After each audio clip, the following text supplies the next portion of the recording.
All right, we will now open the Estacada City Council meeting. We will have the Pledge of Allegiance, if you'll please join me.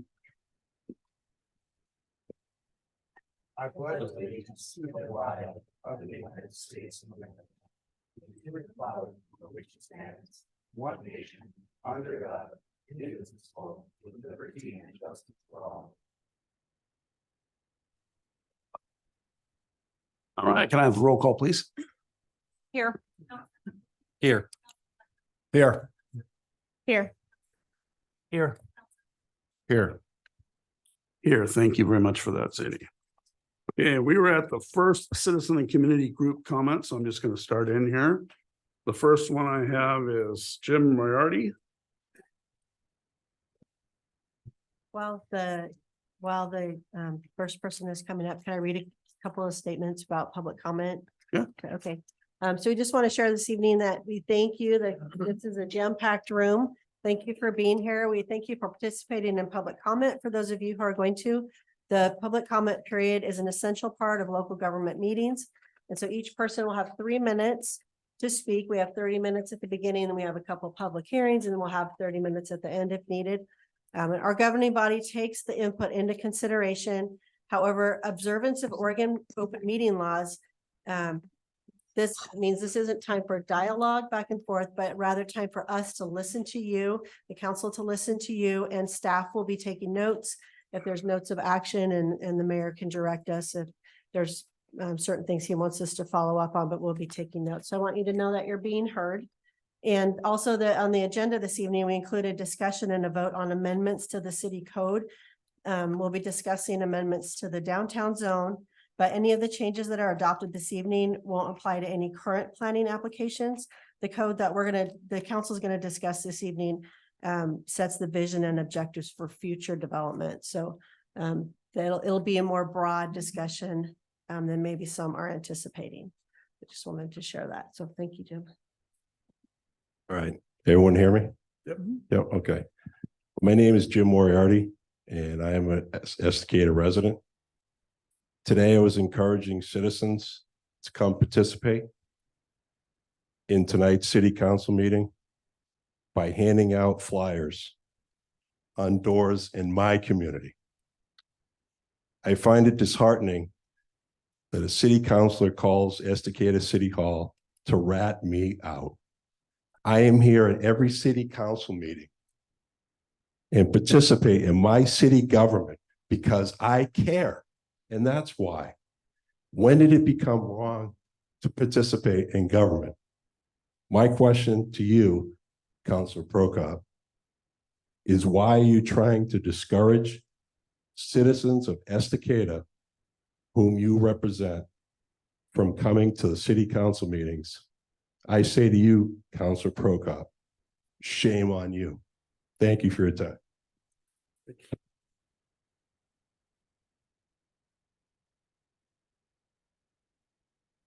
Okay, next I have Tim May. I don't think he's out there. I'll return to that one. Let's go Wally Kanza.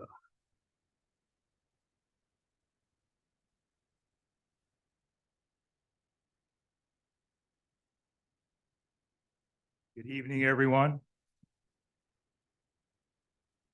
I put together a speech here for this evening, but I caught the tail end of this last meeting here. And I'm really disturbed about some of the facts that we're hearing in regards to the sewage treatment plant and how this is directly related to the Lakeshore apartment complex that they want to build. So much for my speech. Anyway, I'm not going to keep you long. Pretty much everybody in this room knows where I stand on this complex down here on Lakeshore. It's not good for Estacada. I don't see any benefit to the community whatsoever. The list of reasons why not to build it as designed there's numerous reasons. And one of the main reasons is the infrastructure that we talked about here already earlier this evening. I think we need to, I'm asking the council, I'm asking the mayor, take this, I don't know, this 900-page packet that we were talking about. Nobody knows what's even in this thing. Let's send this back to the drawing board. Let's delay it. Let's put a pause on it. It's going to create nothing but problems and more issues that we can't afford as a city. Thank you. Thank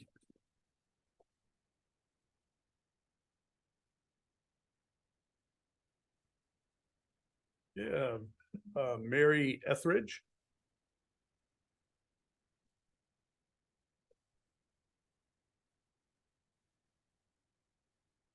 No?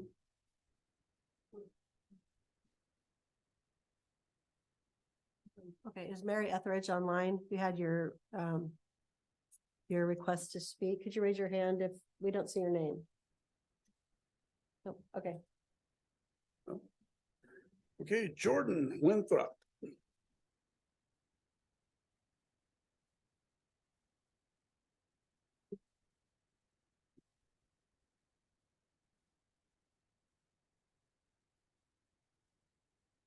Hello, let me take up just a short amount of your time. I know there's a lot of people here.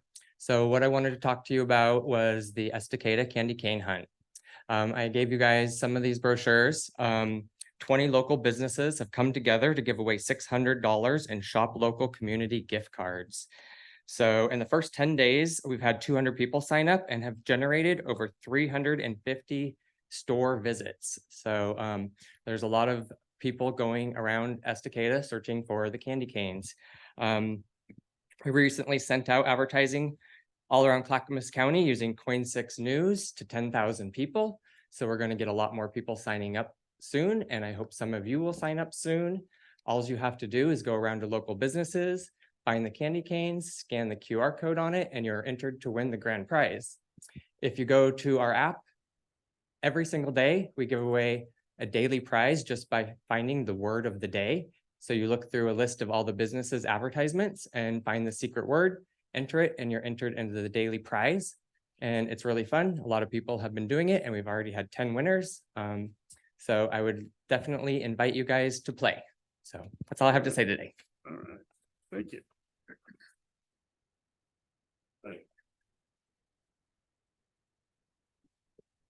Next, we have Safat Min.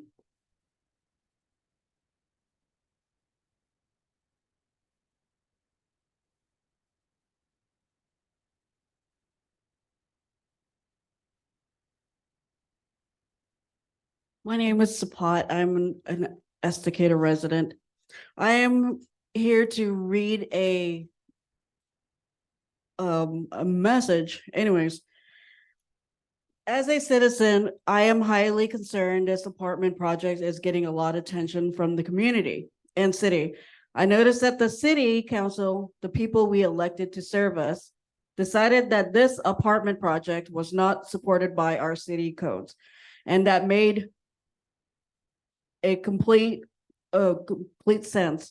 When that happened, then the planning commission, not elected by people, which is important to note, had a meeting and decided they wanted to handpick the codes that directly affected this project, and basically decided they wanted them to change. And I can't see for any other reason than to go against the city or council vote and push this project through.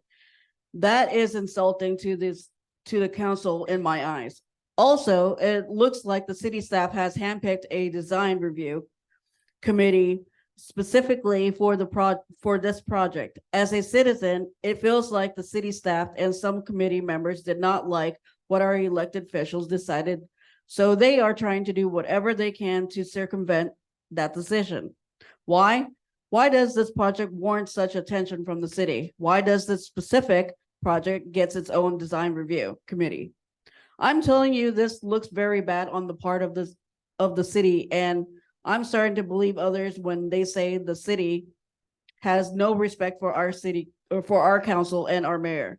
This is highly concerning because we didn't elect a design review committee. We didn't elect a planning commission. We didn't elect the city staff that keeps pushing this. That's all I gotta say.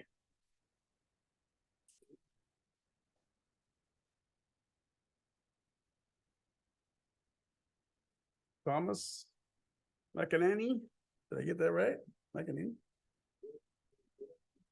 A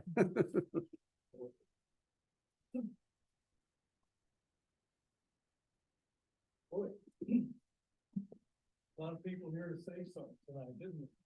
Tom McEnany, husband, father, grandfather. Tom, can you use the mic, please? Oh, that's right. I know I got a big booming voice, but I guess everybody needs to hear it, Ah, right? we need to hear you. So anyway, Tom McEnany, husband, father, grandfather, great grandfather, and in April, another great grandchild. And that is what commits me to the outspoken fighter that I am.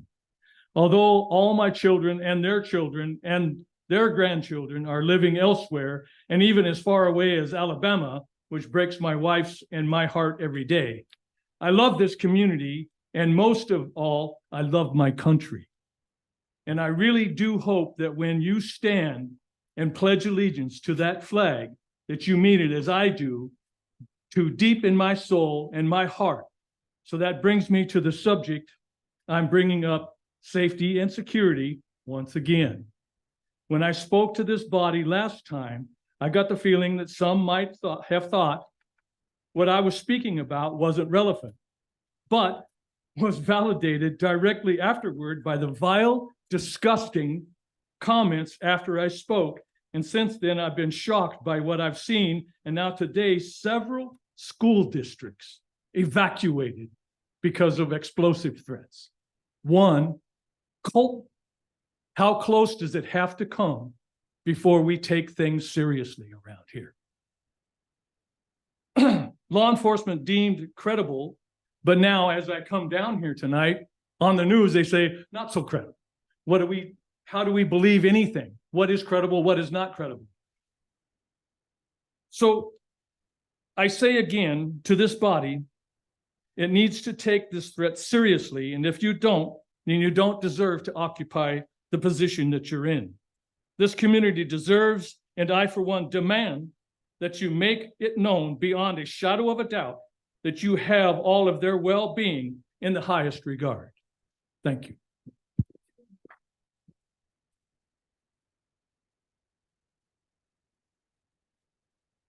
Okay, I'll call out one more time for Mary Etheridge. Is she here now? No, online anywhere? No. Tim May? Not there. I'll save those for the second reading. We have anybody online that we should? Is this Tim? Oh, there he is. Right. As usual, I wrote this out because I had a lot to say and I didn't want to use too much of it. so- You speak into the microphone. Give me just a second here. Is it on testing? Yeah, you're good. Okay. Let's see what I got here. Not that. I know I'm wasting my time now. Okay, I've lived in Estacada for 20 years. We chose the city because of its natural beauty and its small town atmosphere. I live in the Lake Shore neighborhood near the Cody's Landing.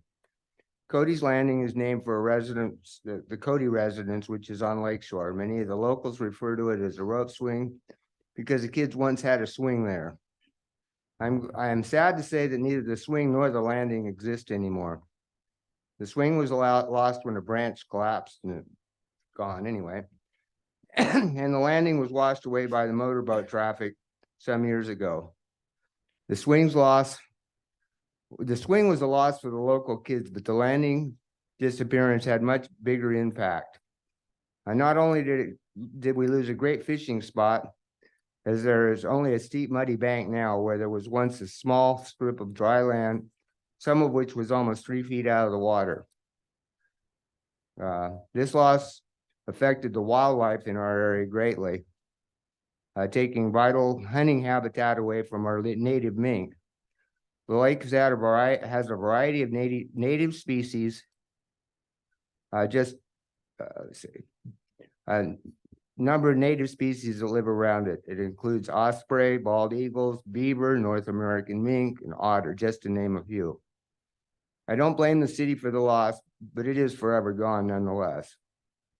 However, I've seen in the past the city make the Cody property remove English ivy as an invasive species, and I agree that this is an invasive species and needs to be controlled. Damage to the tree is caused by this ivy, as well as provides habitat for the rats. I do have a problem though, however, when the city doesn't pressure PG to help in controlling the ivy along the river's edge on the other side of Lake Shore, or take into consideration that early spring is when the birds are nesting. The last time the Cody property was served notice to remove the ivy, the owners quickly moved to comply. This displaced a family of northern orioles, which you may know is an endangered species as well. Estacada is next to the national forest, and it is our responsibility to protect the lake and its inhabitants. Before you decide to increase the lakeshore neighborhood by 50% population in the one available block that's left, I think it's clear that an environmental impact study is in order. I'll let you go with that. So, thank you. Appreciate it. Thanks.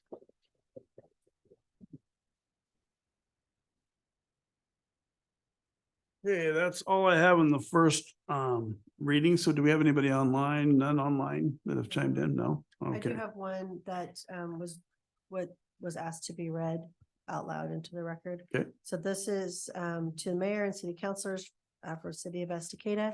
Can you time me to make sure I'm not talking too long? This letter is to inform you of our feelings of the unfairness of the taxes that is planned to be imposed on the short-term rental businesses in the city. As we understand the majority of this impending tax is for tourism issues, we want you to consider the real impacts of tourism, who benefits, and the impacts that tourists have on the community and its infrastructure. Infrastructure impacts include street, water, and sewage use. Here is a list of some businesses that benefit from tourism: gas stations, grocery markets, restaurants and bars, river guides, owners of disc golf courses, antique dealers, unique specialty shops, i.e. arts, nature, jewelry, craft signs, etc., businesses selling sporting equipment. This brings up the question, are these businesses levied a tax of 7% on their sales? The answer is no. Would you receive negative feedback if they were to be taxed like the short-term rentals? You bet you would. They would be screaming bloody murder, saying they would have to raise prices to cover the increased tax, and their raised prices will hurt their businesses. We are saying the exact same thing. So why won't you, the city council, levy a tax like that on all benefiting businesses? So why just the short-term rentals? Are we that different than any other business in town? Is it that you assume all of our guests are here for recreation or for tourism, thus tax the tourists? Bad assumption. We get many guests that are here for work, weddings, family reunions, and more. Do you even know the number of short-term rentals there are presently in the city? The answer is 4, according to the city. Granted, one is a motel and the other is an RV park planned. Has the council figured out an estimate of revenue the city would receive by doing this? We believe the amount will be minimal. It would be nice to see this estimate and how the revenues could be used. Can you do that for us? Since there are only 4 short-term rentals in the city, why were we not notified in writing of this proposed tax? Refer to the Estacada school bond proposal. Everyone in the district was informed by a mailed document. You, the city, at the very least, should have notified the short-term rentals in a similar way. 4 whole notification letters were too much to be bothered with. We heard of this pending tax at a community play in the conversation on the street. That sure points to how much you respect your constituents. We request that you repeal this tax. At the least, reduce the amount to 4%. That is the rate the county charges. Transient occupancy taxes are not needed or warranted in Estacada.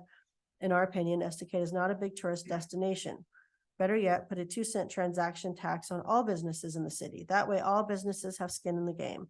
Know that all residents can benefit from tourism. We're not against taxes. They are how our governance functions, but all taxes should be fair. The tax on short-term rentals is not fair. Jerry and Gloria Paulzine. I made it in 3 minutes.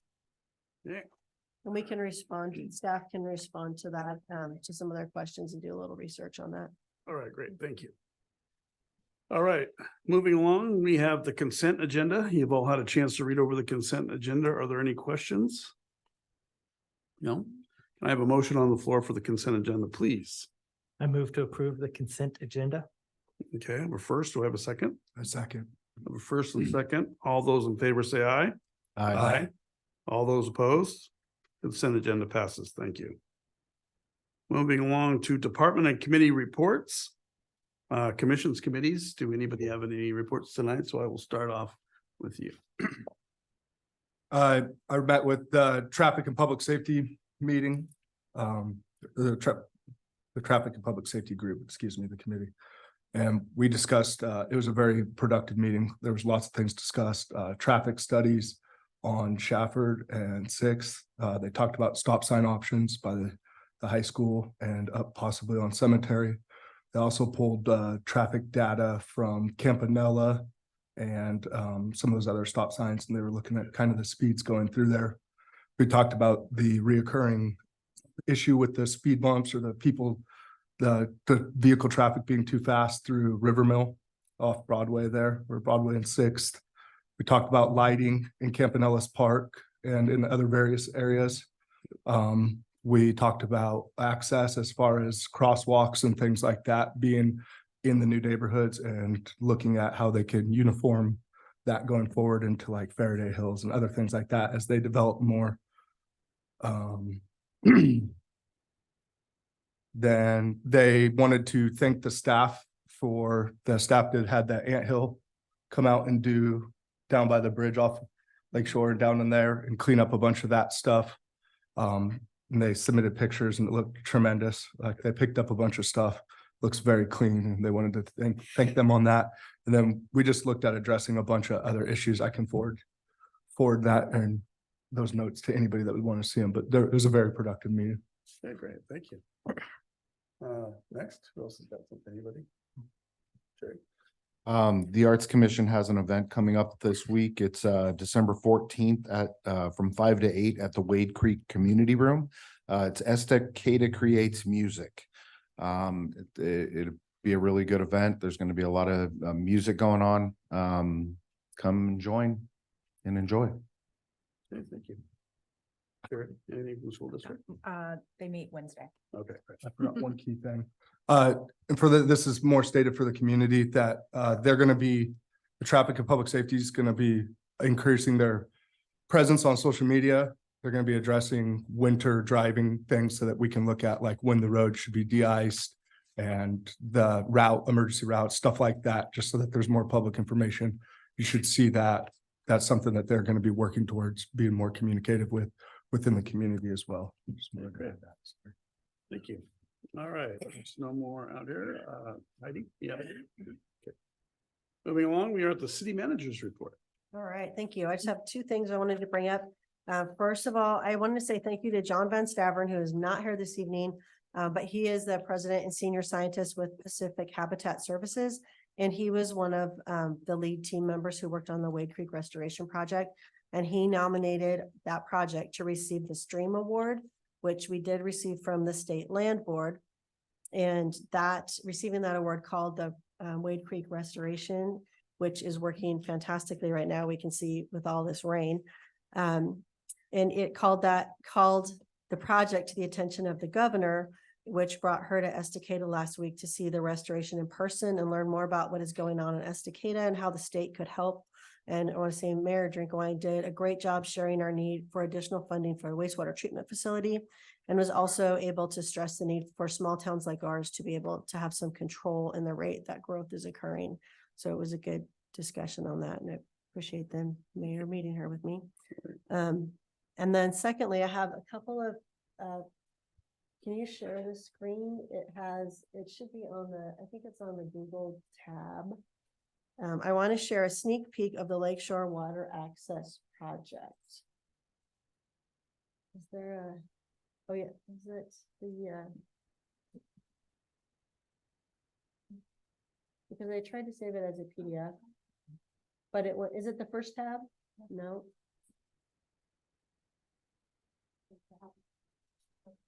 It is also on the desktop there.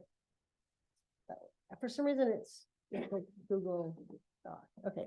All right. So I want to share these pictures with you because it's kind of been running under the radar for a few years. I have been ignoring it with because number one, engineering documents don't speak too highly to me or too thoroughly. And so it's been in the process of being engineered, and we now have draft renderings for the project, and we'll soon be able to set up a web page that has more images and information about the project. These renderings are done by the engineering firm who did the design and has helped us with the permitting. So this is the Lakeshore Water Access Project, which provides new water access to Estacada Lake within city limits near downtown via a soft surface trail, which you can kind of see coming in from the left.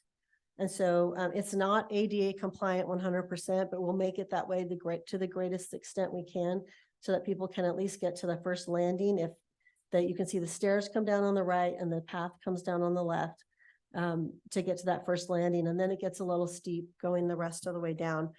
But it will have soft surface trails, stairs, and gangways that lead to an in-water dock. And we received a grant from Clackamas County Tourism and Cultural Affairs for $75,000 and a water access grant for $62,000 from the Oregon State Marine Board, which contributed to the final design work to get us to the 100% engineering. And the, if you want to scroll to the next, I think you just have to scroll down because it doesn't have pages. There's another view of it. If you can see the dock that would be on the lake. And this is right off the edge of beach. If you go across at the stoplight and go down to the Lakeshore Trail, then this would take off from there. It's a very expensive project, as you can imagine. It's estimated about $3.5 million right now. So we would need a lot of grant support for this project, but it could possibly be completed by 2030. Just depending on, we have agencies reaching out to us now who want to fund a project like this, but of course they just fund, a part of it. So we'll have to piece several grants together. And right now we have other things, balancing all the priorities that we need to do. And I think I have one more picture. This shows more of the trail if you accessed it by the trail. So this is a way to get down, because the river is it's at a much lower elevation than we are up here. And so until you get down to Timber Park area, it's hard to get down to the river unless you can scramble down some trails and find that rope swing that apparently used to exist. But anyway, I just wanted to share this. We'll get more information out as we move forward with it. But this is it looks very different than when you see an engineering drawing of it.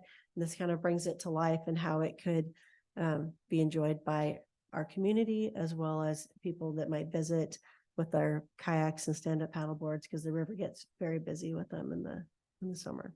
So just wanted to share that. That's everything, unless you have questions. Hey, any questions? Was it ended? Nope. All right. Thank you, Melanie, Thank for that. Okay, now the fun begins. So I will now close the city council meeting and I will open up the public hearing. First on the public hearing is ordinance 2023-007, Transportation System Plan and Airport Amenities. So I will hand that off to Taylor. Yep, thank you. All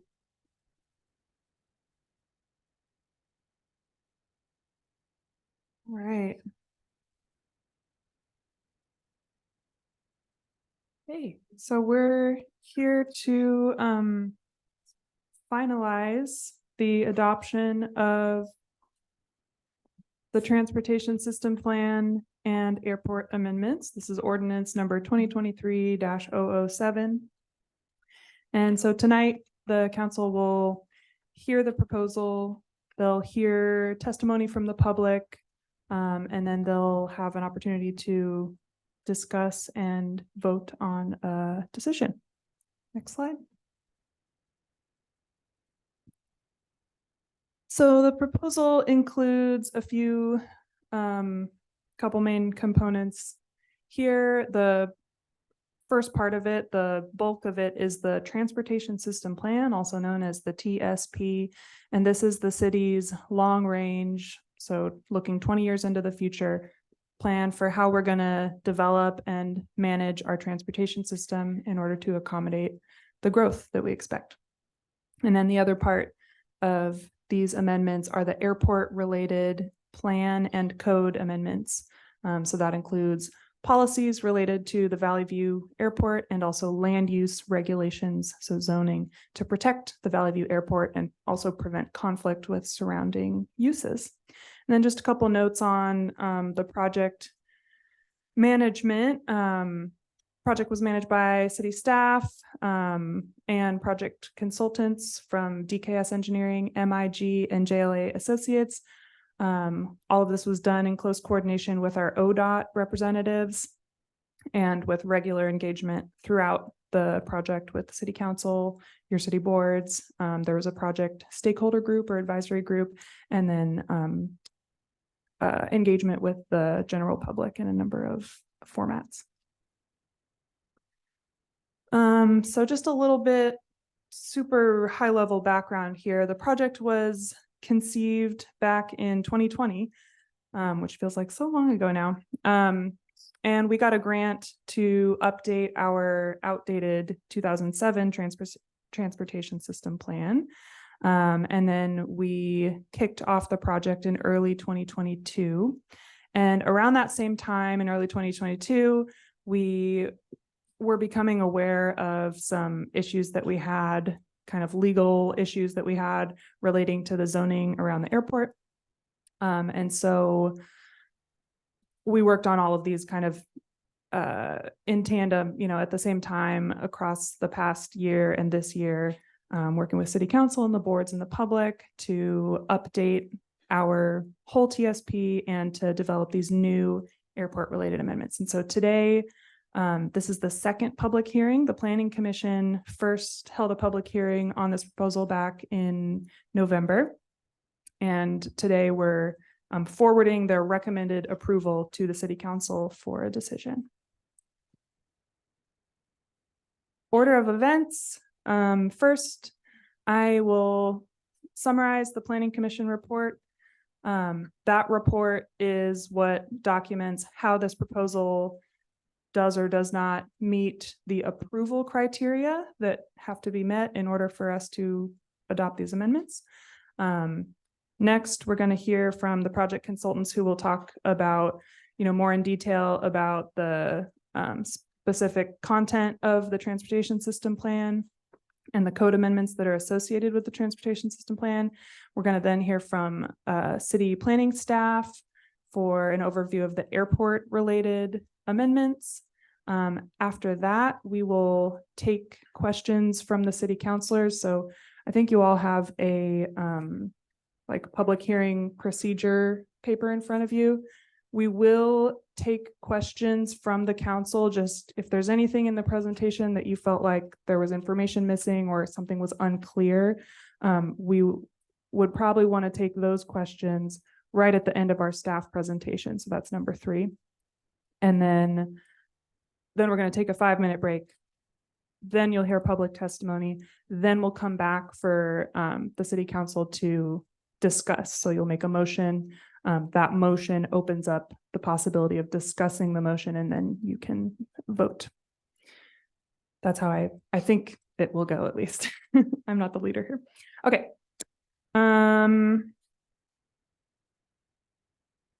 So let's get into it. So the proposal is called Ordinance 2023-007, also known as Transportation System Plan and Airport Amendments. So the main components here are the comprehensive plan amendments. Those include the TSP and the airport plan, also known as policies. And then the other component is updating the development code with TSP implementing code, just code that needs to go along with the TSP we're adopting in order for us to have a mechanism to make those things happen as development comes in. And then the airport related code are a new airport zoning district and also an airport safety and compatibility overlay zone. And we will get into those.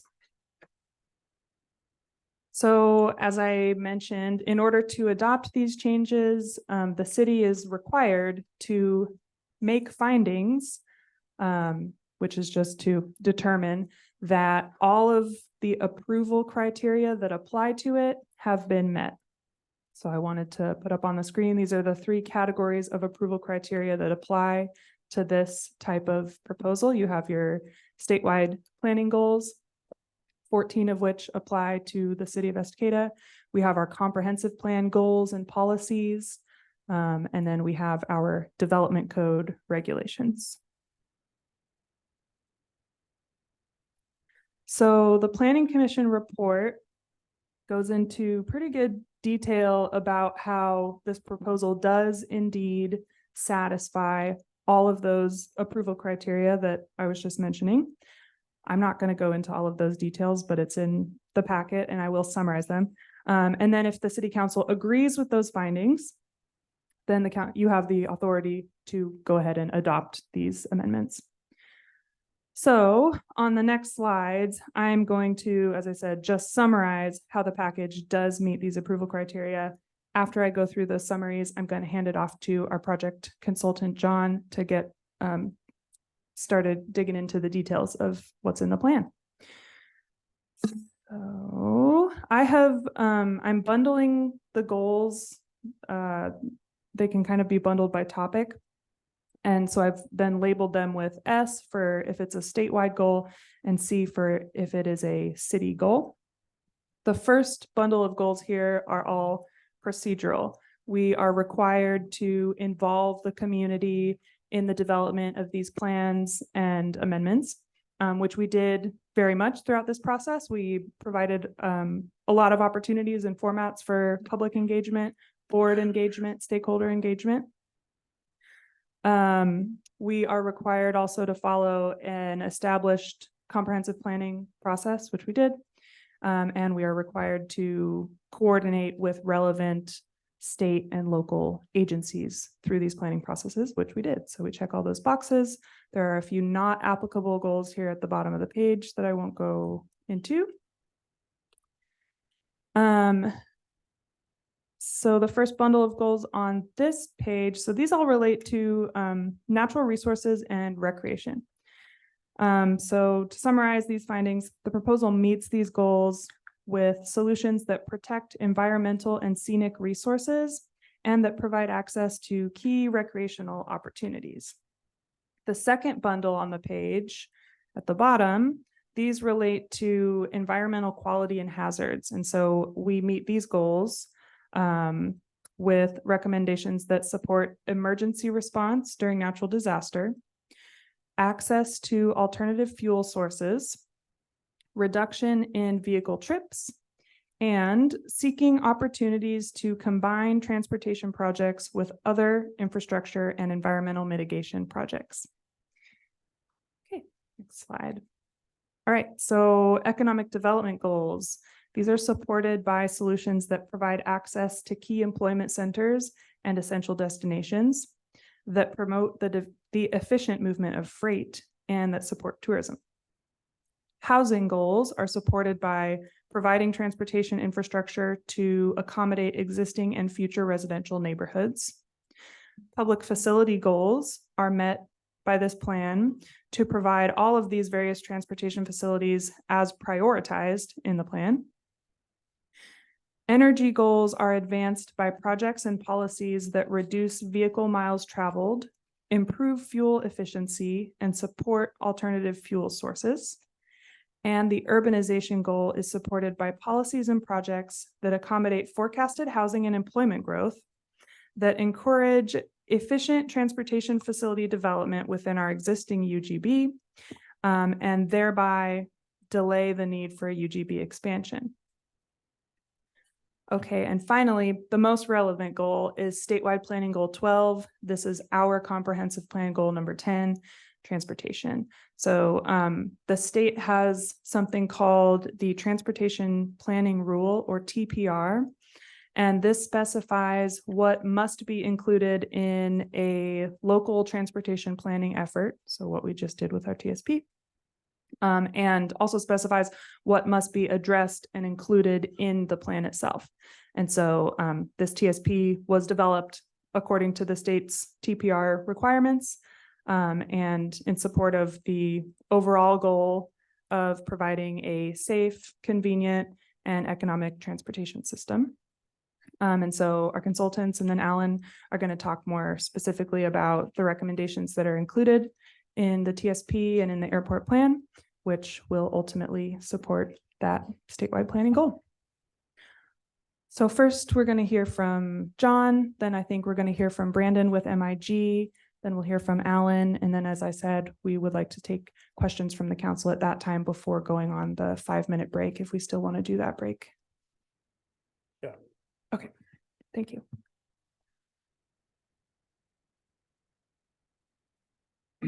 All right, good evening. So for my presentation here, I'm just going to touch on first just a reminder of what the TSP is, why it's important, why updating your TSP was important to do at this time. The process we went through, an overview of I think some of the major changes from this TSP to the past one. And then I'll hand it over to Brandon with MIG, and he'll talk a little bit about those accompanying code amendments to help implement the TSP. Go to the next slide.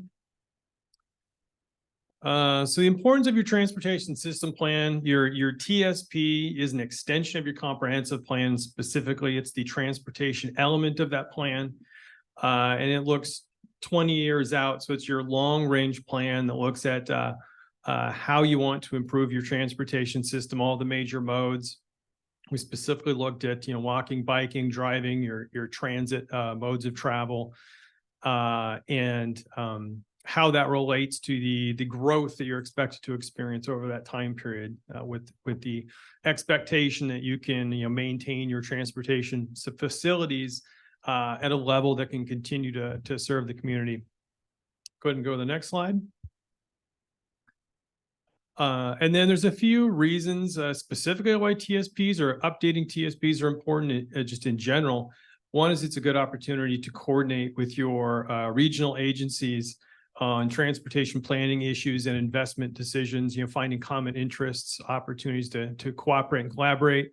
As Taylor mentioned, we had a stakeholder group as part of this process.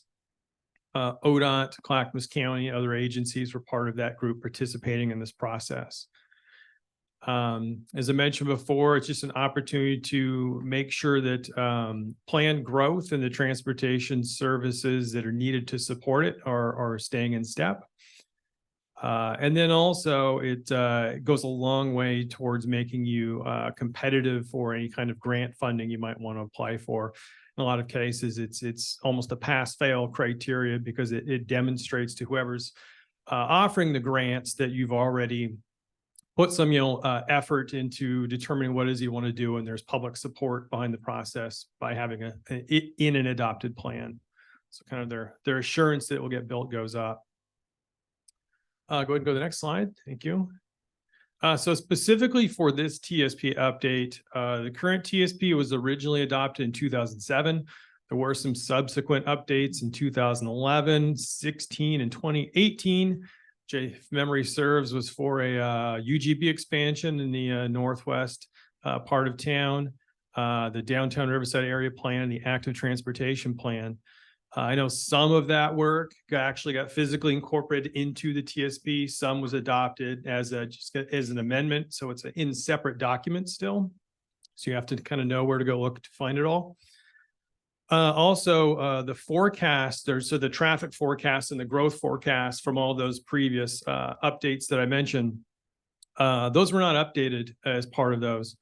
And so the horizon year, that 20-year look, it ends at the year 2030. And so obviously, as everyone knows, Estacada has been growing rapidly since 2007. The population is twice what it was back then. So it was probably past time to get that TSP updated to make sure it could get out in front of development, to make sure you're getting the public right-of-way reserve that you need, the facilities you need to support it.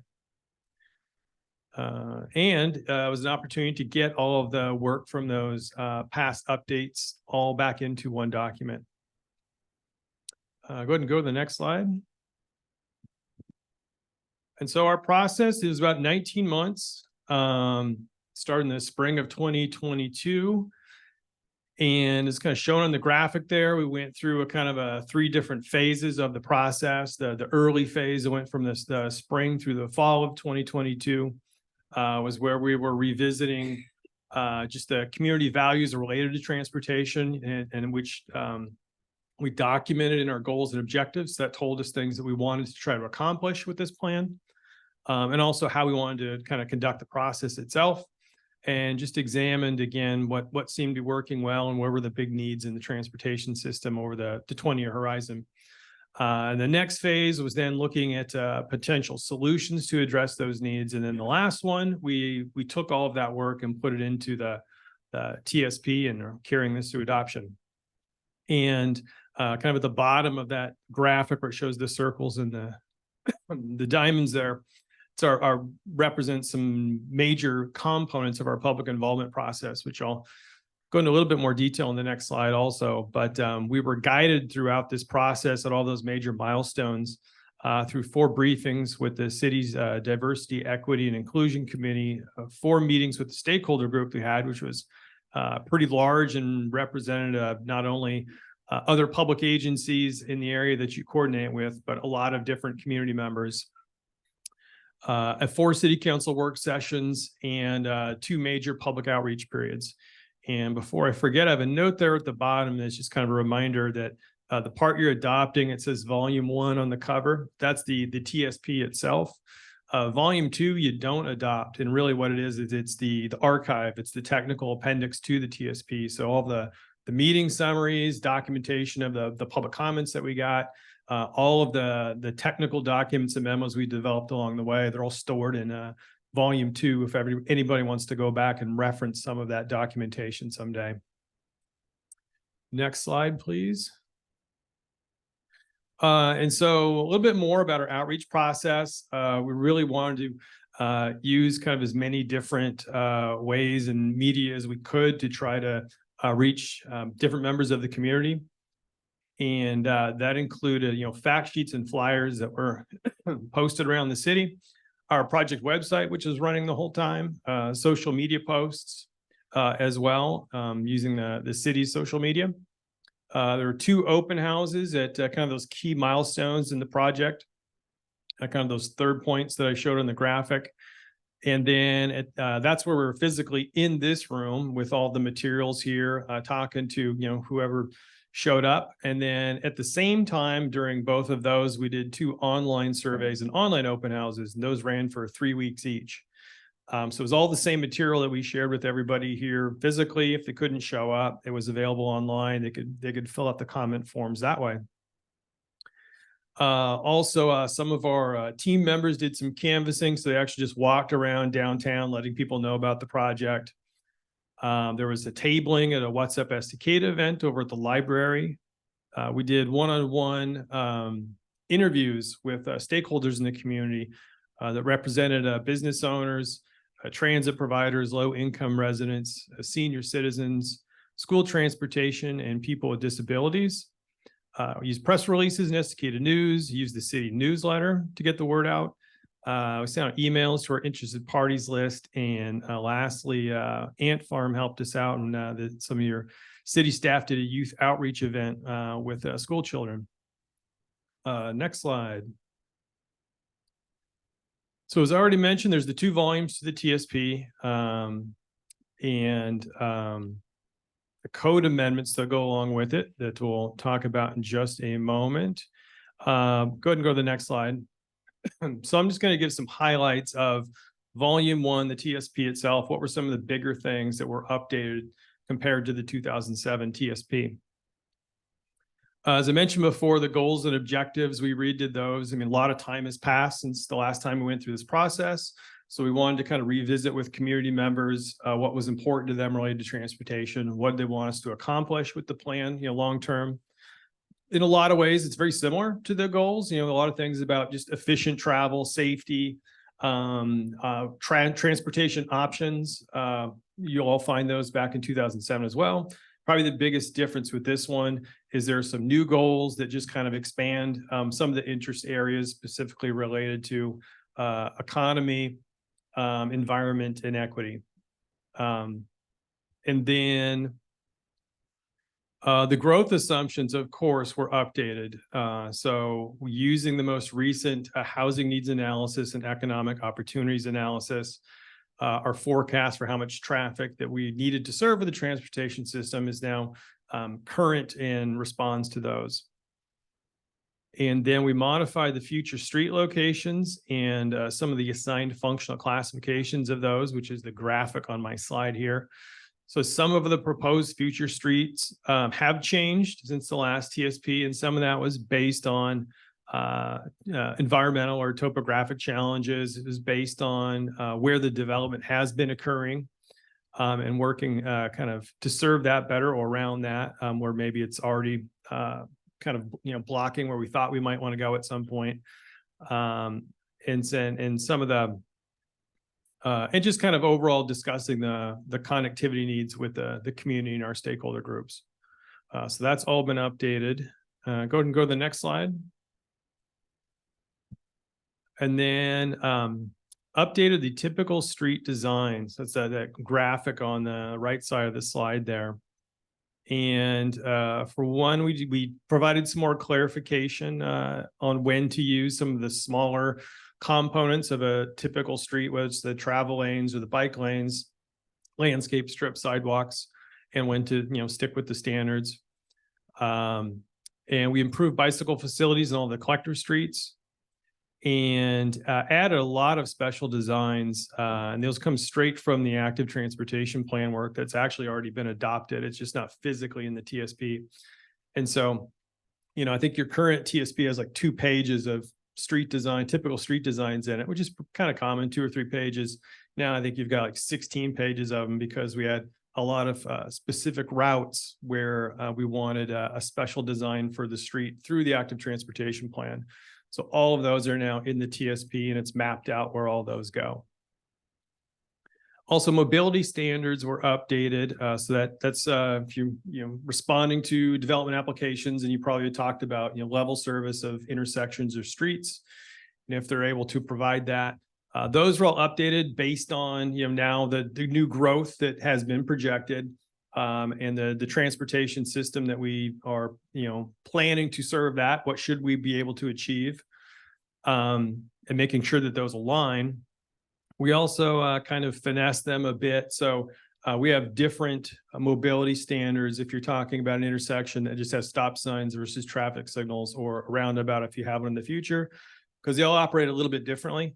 And so rather than doing a one size fits all standard, we've kind of customized them to fit those, so they're kind of more appropriate. And then updated funding projections. So as part of this process, we look at where you typically have been getting your revenue for transportation projects in the past. A lot of it's been through systems development charges. And we just said, let's assume that pattern continues into the future. How much money will the city have to spend on all of these new projects? And so that kind of created a sort of a budget, so to speak. Not that you're bound by it by any means, but it just gives us, it's kind of a planning tool for us to get a good idea of the cost of all the projects versus the revenue you might have. And you can use that information when I imagine at some point after you update your TSP, you may then be revisiting your project list and your system development charge rates and seeing if you want to make any adjustments there. And I believe on my last slide, we also significantly updated the project lists. And as I mentioned before, this is one reason is because obviously with new growth assumptions, that's going to change the needs for transportation facilities. And so that's now been made current. There's also a much different balance of projects from a modal perspective. In the old TSP, the 2007 original TSP is very heavy on motor vehicle projects and not a lot of other types of projects, to promote walking or biking or help people that don't have cars get around. This TSP has a much bigger mix, specifically a lot more projects to help people walking and biking, safe routes to school projects. And again, a lot of that is because of all the work that was done through the active transportation plan that was adopted in 2018. So all of those projects were pulled forward into the TSP. And then we provided a couple different lists of those projects. We provided some high priority project lists in a lot of different categories. And the city's not bound to only build those first. that was just us documenting what we heard from the community, from our stakeholder groups, from city council, from committees, everybody that talked to us, and taking all of that feedback and kind of seeing where it aligned. And just for the city's reference moving forward and figuring out, if you're going to pursue grants or you've got some money to spend on a specific type of transportation project, just a reminder of which ones were ranking really high with the community. And then there's what's called a financially constrained project list, and that goes back to that kind of that budget that I had mentioned. So that's specifically looking at some of the higher ranked projects that also align or look like it would align with that quote unquote budget, or how much funding we're actually expecting you're going to have. And that may end up, I would suspect that ends up feeding probably your new project list for your SDCs. And then also in this TSP, some key differences. There's some text in there that has documents some special consideration and recommendations related to recreation access, emergency evacuations, electric vehicle charging, and exploring the potential for a bike share system, possibly in cooperation with the county or state parks. And then lastly, is equity was one of the goals of this project. We used the goals related to that to not only guide our public outreach process, but then just kind of consider the types of projects that we were getting in the TSP. So looking through an equity lens, so to speak, and making sure that we had projects that were benefiting a wide range of community members, or maybe not negatively benefiting some community members in particular. And so that was a look that we did throughout this process as we were developing the projects. And with that, if you can switch slides and switch to Brandon, who is there online, I'm hoping. Yes, I'm here. Hi, everybody. Brandon Crawford with MIG.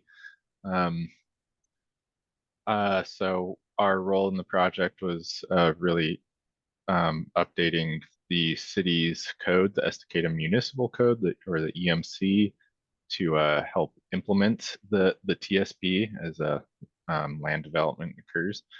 So I just have a few slides, so we'll run through these pretty quickly and wrap up my portion. So this first slide here, just a quick high-level overview of the updates we did to the code. So firstly, we made updates to the code to ensure that the EMC is consistent with the TSP. So wherever there are references to transportation standards or requirements in the EMC, we made sure to update those so that they match any standards or requirements that are in the TSP. We also made several updates to include multimodal objectives and recommendations. So more specifically, that kind of refers to walking, biking, taking transit. So just the whole array of different transportation modes. We also update the code just to ensure that land use development is properly supported by the transportation system. In other words, just to make sure that land use development is coordinated with the transportation system. Next slide, thank you. So to get into some of the more specifics on code changes, so one of the key changes we made was just to explicitly state that all transportation uses are allowed in all zoning districts.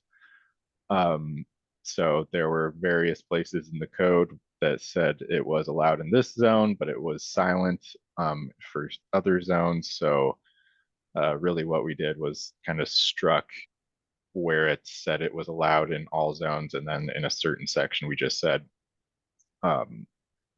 that transportation uses are exempt from land use review, which basically means it's allowed in all zoning districts. We also updated the transfer or traffic impact study requirements to include specific categories. And those are really just two main categories, and they're separated by traffic generation levels. Then created an airport overlay zone, which I believe Alan will talk about a little bit more about here after my piece. And then also included standards and requirements to ensure that notification requirements include affected transportation providers. So that's when a development comes in, they need to notify various service providers or public agencies. So just wanted to make it explicit that they also need to notify ODOT, Clackamas County, TriMet, or Sandy Area Metro. That is if the development affects any of those transportation providers. Next slide. So just a little bit more on some of the specific code updates. So we included some pedestrian and bicycle requirements. So one of the major ones we included were requiring pedestrian facilities for parking areas and specific types of development. So it was pedestrian requirements specifically for parking areas over a certain size. I think it was areas of 5 or more spaces, and the specific kinds of development where those pedestrian facilities are required are commercial and industrial, and I think a couple others. And that's mainly just to ensure that there's proper pedestrian circulation and access to the main entrances of developments. We also made some updates to allow the city to apply conditions of approval for development for transportation related improvements, and specifically conditions of approval for pedestrian and bicycle related improvements. And then John touched on this recently, but the TSP updated roadway classifications. So we made those corresponding updates in the code. So just to hit on a few of those here, there's a new roadway classification for neighborhood local streets. So we added that to the code.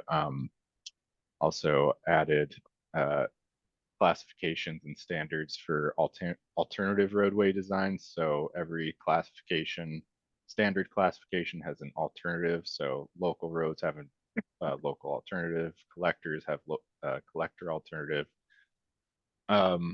We also removed the roadway classification for arterials because the city really only has one major arterial, and that's the state highway.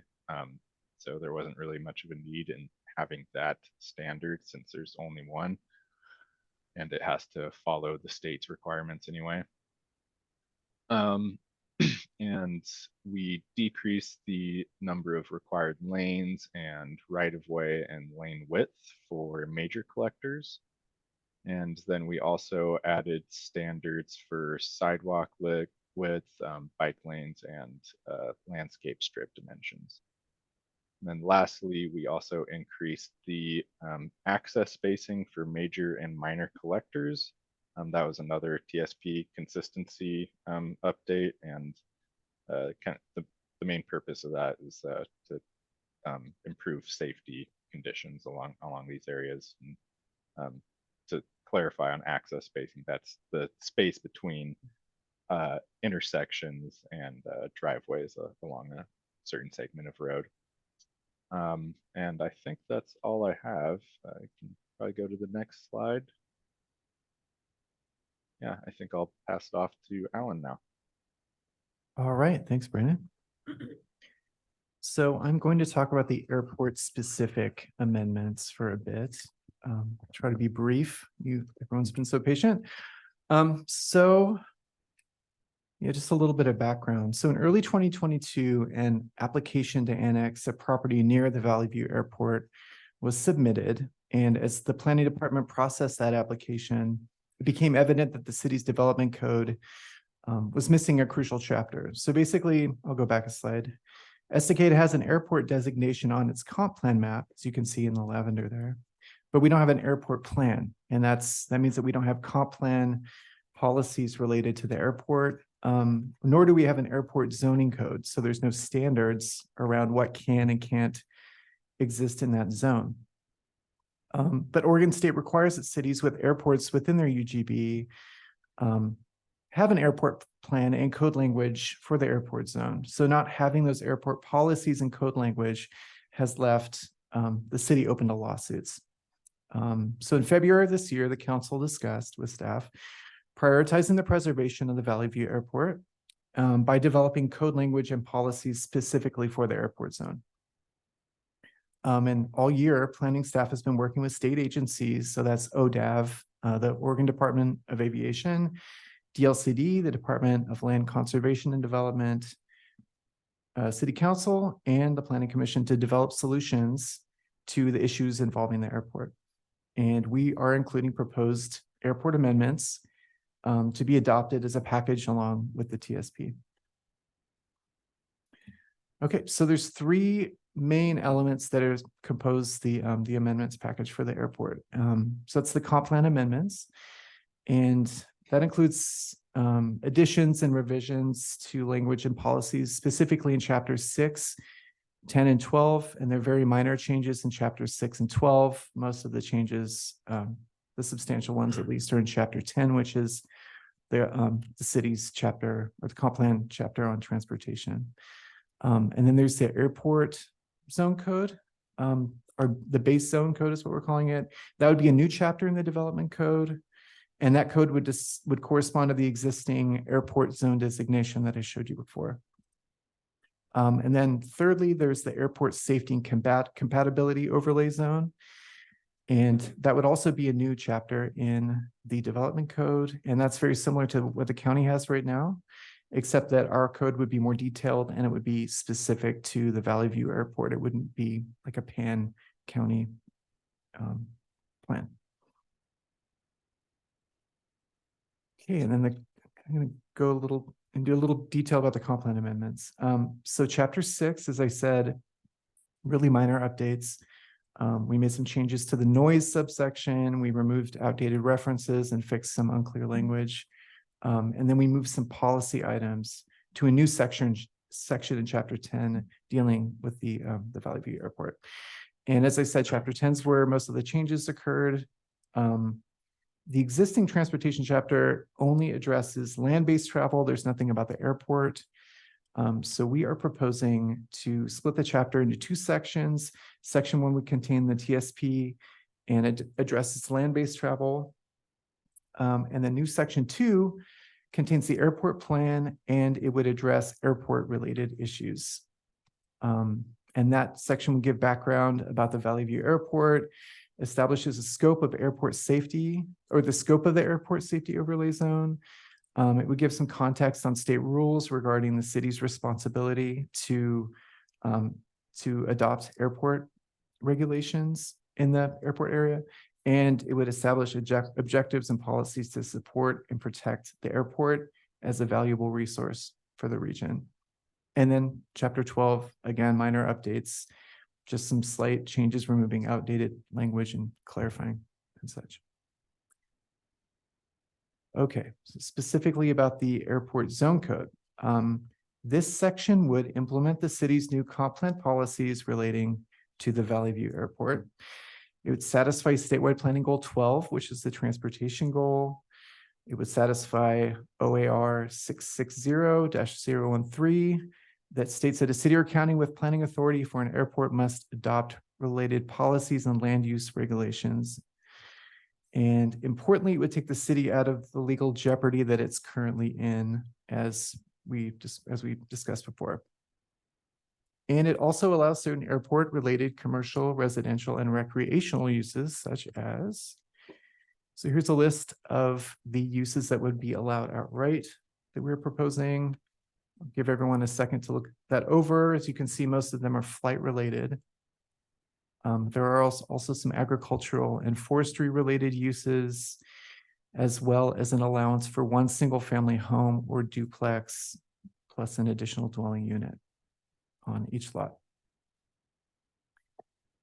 As far as uses allowed conditionally, these are aeronautical uses of a more sport-oriented nature, and also includes government and public utility uses, as you can see on the bottom. And now onto the standards. So the proposal is to set a minimum lot size of 50 acres, meaning that if someone who owned a lot wanted to divide their lot, they would have to create at least 2 lots of 50 acres. For any residential uses on the lots, we're proposing a lot coverage maximum of 20%.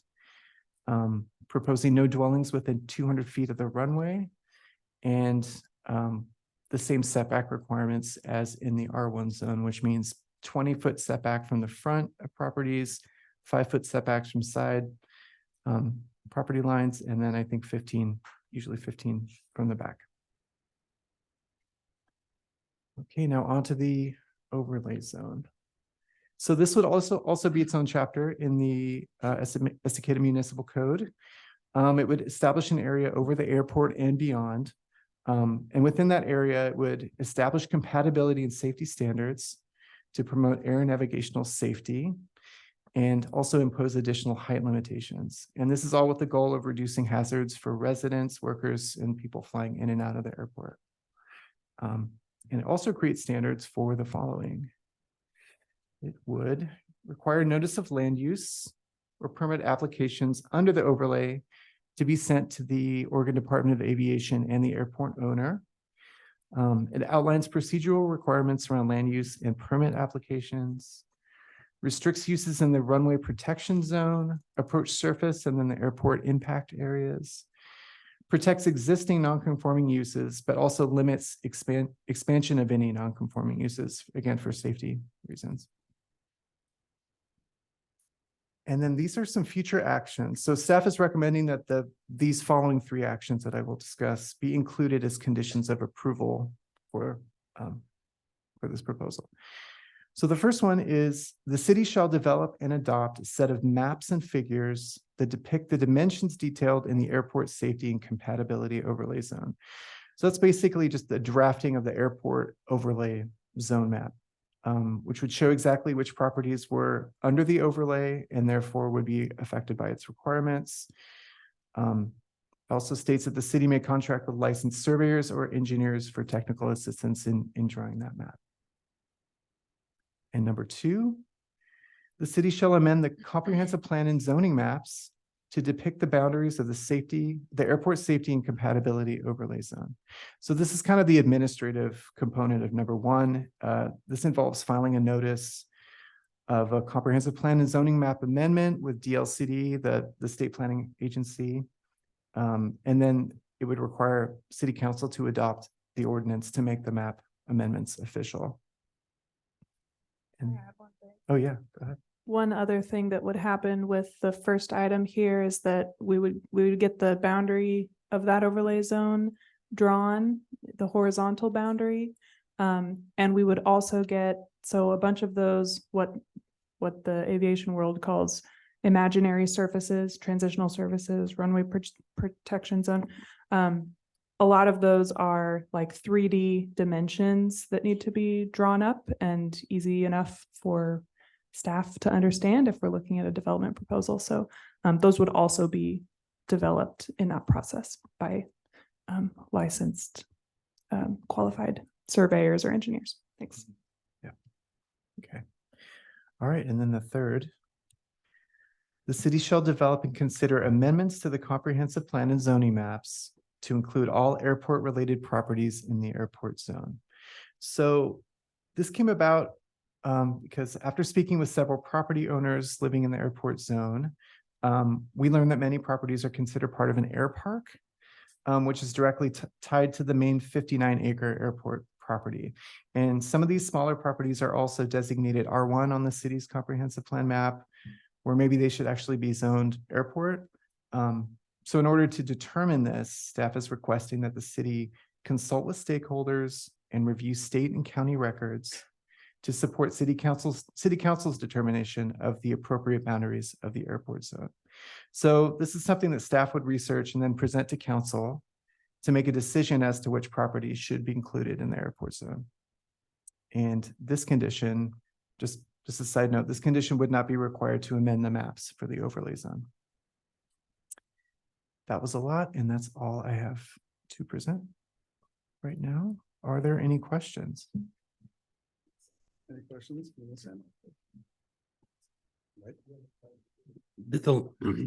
I was checking to see if the language got corrected. Originally, there was something in the airport plan that was gonna not allow for new construction of the existing lots that had already been sold in the airport area. And I didn't see it anyway. I just wanted to clarify that got removed from there.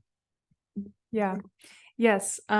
So originally we were considering, this kind of went back and forth. We were considering prohibiting any new construction of residential construction in the airport zone. The concern there was, okay, there's a couple undeveloped lots in that area. Is that gonna infringe on their right to develop their lot according to their expectation? And we agreed we needed a solution there. The first solution we tried was to just rezone a bunch of these lots to R1, but there were a lot of concerns, as Alan was mentioning. We talked with a lot of the property owners and neighbors around there, and there's a lot of concern about the residential density development that could happen, that could incentivize, subdivision development right up to the boundaries of the airport or even, on the airport itself. And so the solution we're proposing here instead will just specify that one single family home or duplex can be permitted on any lot in the airport zone. And so what that means is that anyone that has a single family home there right now could turn their home into a duplex. They could still add an accessory dwelling unit. Anyone that's in the zone that doesn't have any home on their lot could build a new home or could build a duplex also with an accessory dwelling unit. So that's a solution we've gone with. And then the other change that I think Alan described was to further protect against the threat of urban urban residential development on and around the airport, was to establish a much larger minimum lot size of 50 acres, which won't, if any of those 2-acre lots come into city limits, they're not going to be in trouble for being smaller than the minimum lot size. It just means that they can't further develop their lot. So, and then the airport property itself would also not be able to be divided. I suppose someone could get really creative with lot line adjustments and change things around, but it's unlikely. So I hope that answered the question. Yeah, thank you. Okay, any other questions? No? All right, at this time, are we taking a break or we? If there are no more questions, then 5-minute break. Okay, 5-minute break.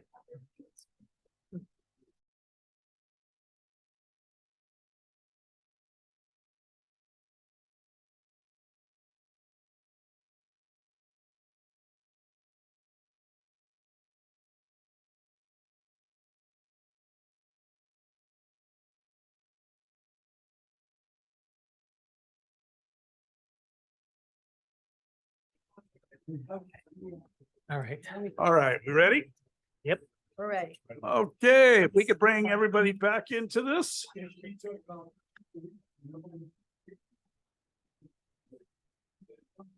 Everybody must be quiet. Back into the meeting. Thank you.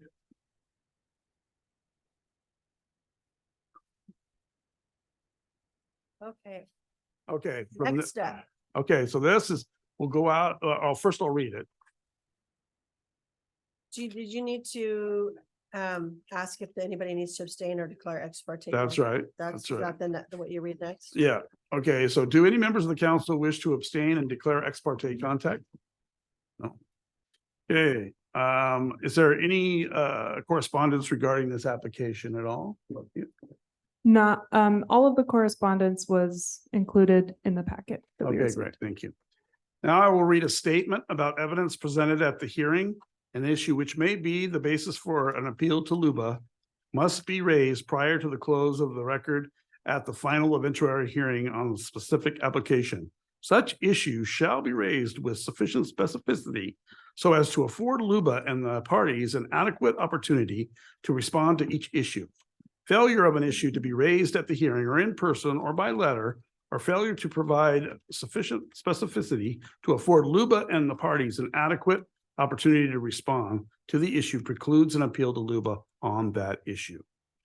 Okay, and now I have a few public statements that they would like to make that were under this. So I'm going to call them out as I have them right here. Okay. You want to come up and state your name? John, I think it's Reiser.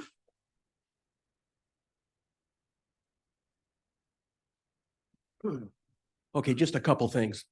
I'm a Estacada resident. I live at the Valley View Airport.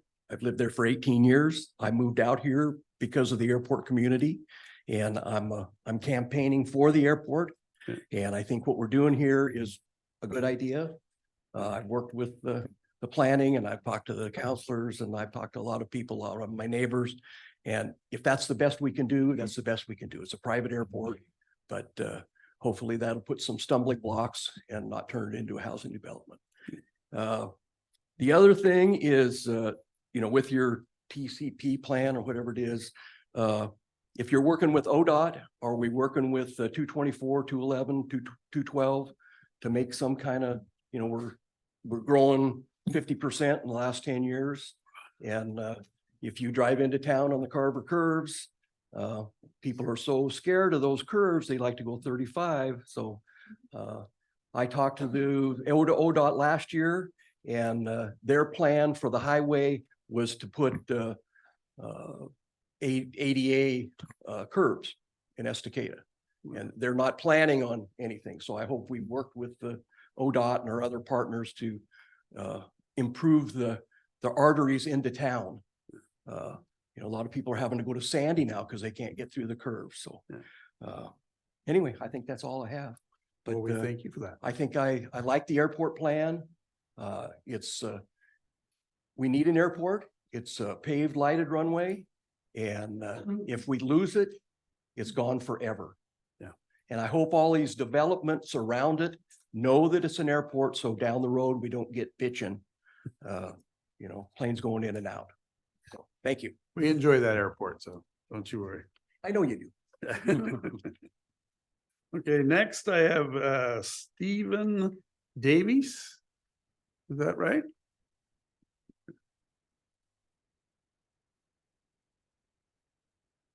So I border the airport. I kind of second that. I've had lots of conversations, actually several emails, and then also with Taylor and Alan. And actually, for the most part, what Taylor just said kind of confirmed my support. I was always concerned that a developer could do something and work around. So what I just learned today was if it's 50 acres, I think that's probably the best thing we can do. And then, let him do what he wants. So since you're going to call me up anyways, I just voice my support for what you guys have done. Thank you. Thank you. Okay, I have John Dolzell. Is that right? Oh, thank you.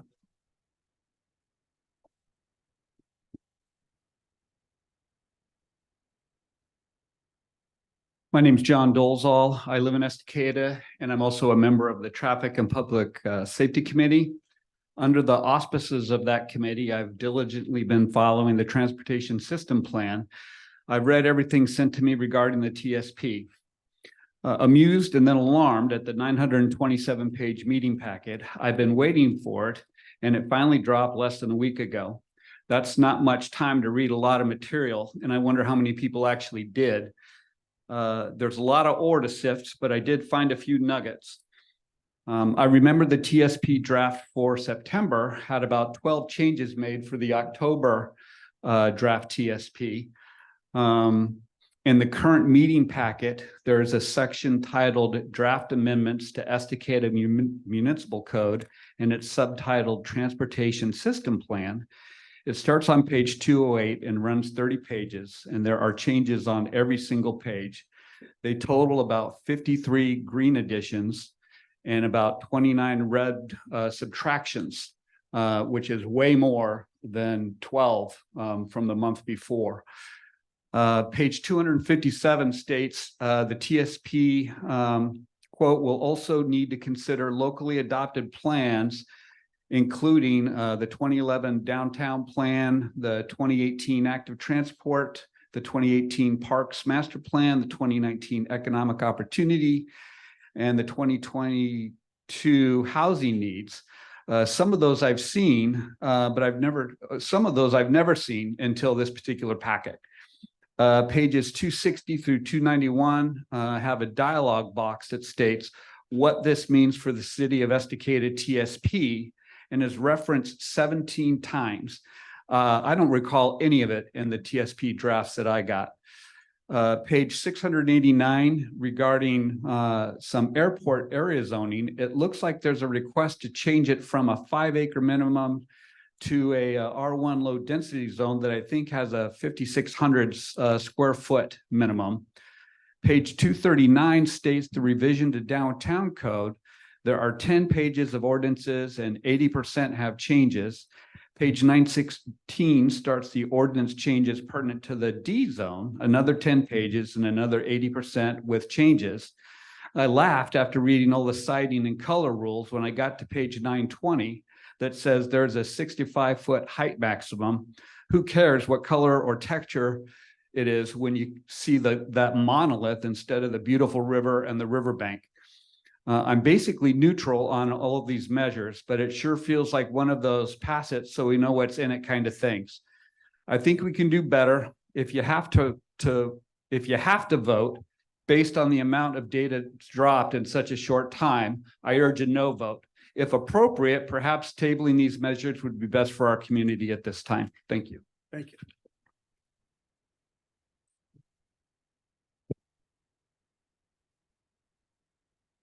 Okay, that's all I have here. Are there any online? Okay.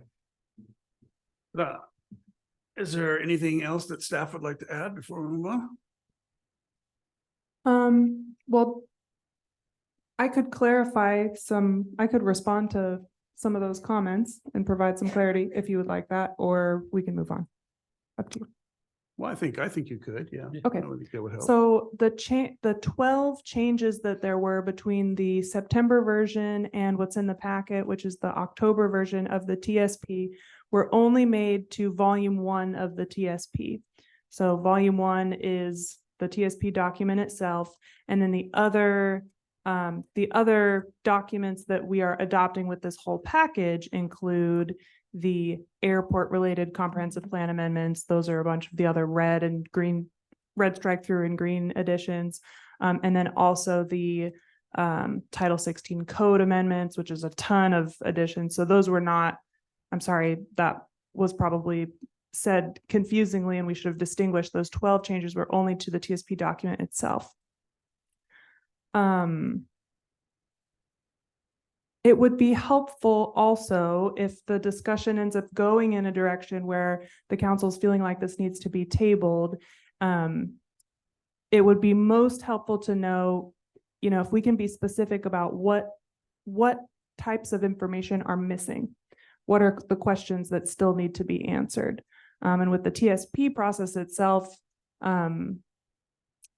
versions of this have come before you so many times now. We've been at this for 19 months, I think.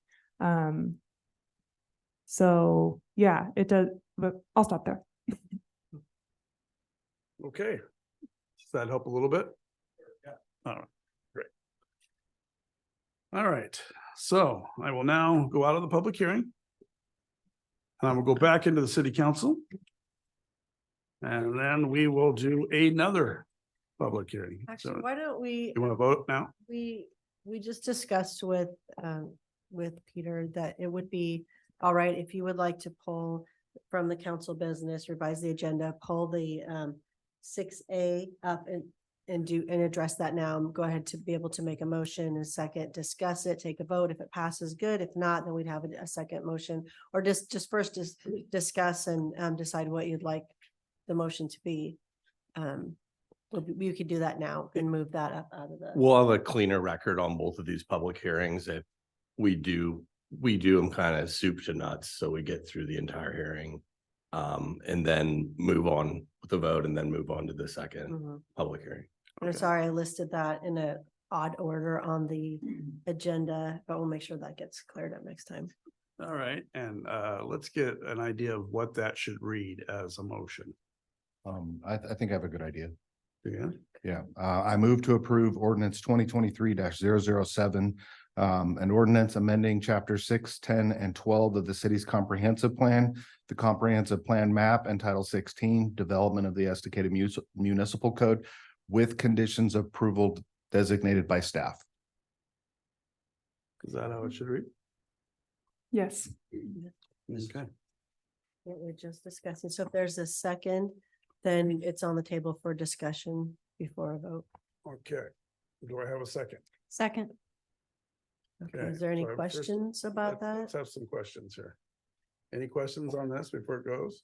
Or do you need confirmation on what we're approving if we, It might be helpful just to add a little context for people that, I know that you guys have been briefed 4 different times over 19 months, but it sounds like some members in the community haven't. So maybe just a little more background on why this is such a big packet and exactly what this will entail, and then the benefits and the burdens of it. So I can briefly do that. Okay. The city has what's called a comprehensive plan. Every city in Oregon is required to have one, and it deals with a lot of land use type of things. So zoning maps, density per zone, height requirements, all those things are usually set forth in the comprehensive plan, and then they're matched in the code. So you have what's set forth in the comprehensive plan, and then the code's developed that reflects all those things so that people can readily see, okay, I just bought a lot in an R1 zone. What are the setback standards? What's the maximum height? And come up with a project that's going to get approved. A while ago, I think 10 years, maybe 12, the state decided to separately break out the transportation system plan. So it is a component of the comprehensive plan, but it's also kind of a separate document, but they have to work in harmony. And the benefits of having one updated that kind of reflects the community as it is today is something that was mentioned earlier, safe routes to schools. The number of students in the schools has changed dramatically since your last transportation system plan. And there are now both state and federal grant programs called Safe Routes to Schools. So in order to get those programs, you would need to demonstrate that that's what you're doing. You're getting kids from neighborhoods to schools in the event those kids want to walk or bike or do any of those things. The other benefit, as we talk about continued growth, is that the consultants look in the projects in your TSP in order to set your system development charges. So most of the time cities will have a transportation system development charge. And what that ensures is that growth is paying for itself, instead of just like for wastewater, we'll have SDCs to make sure that as the city's growing and we have we need more infrastructure that's paying for itself. So the benefits of something that's updated that reflects what the community wants is you're probably going to get enhanced system development charges to pay for these things. You're probably going to be able to get some grants that you might not have been able to get because some of these components weren't part of your system development charges. Your SDCs are probably going to better reflect the projects and the growth that's happening. We're required to adopt this by state law. So, I mean, it can be tabled, with any of these things. If they are tabled, what it will mean is that there'll be more leg time to get, SDCs revised, or to, in this state, if for a state transportation grant, we would have to say, like, it would be, is this in your transportation system plan? And the answer would be no, because until this is passed by and it's not just passed by the city, it then has to be acknowledged by the state. So the Department of Land Conservation and Development gets to review all these. They've reviewed them already. They've commented, but they'll do a final review. And until it's called acknowledged, until it's acknowledged by the state, it doesn't count. I mean, we cannot utilize it, which is frustrating, because it limits our ability to do things in real time.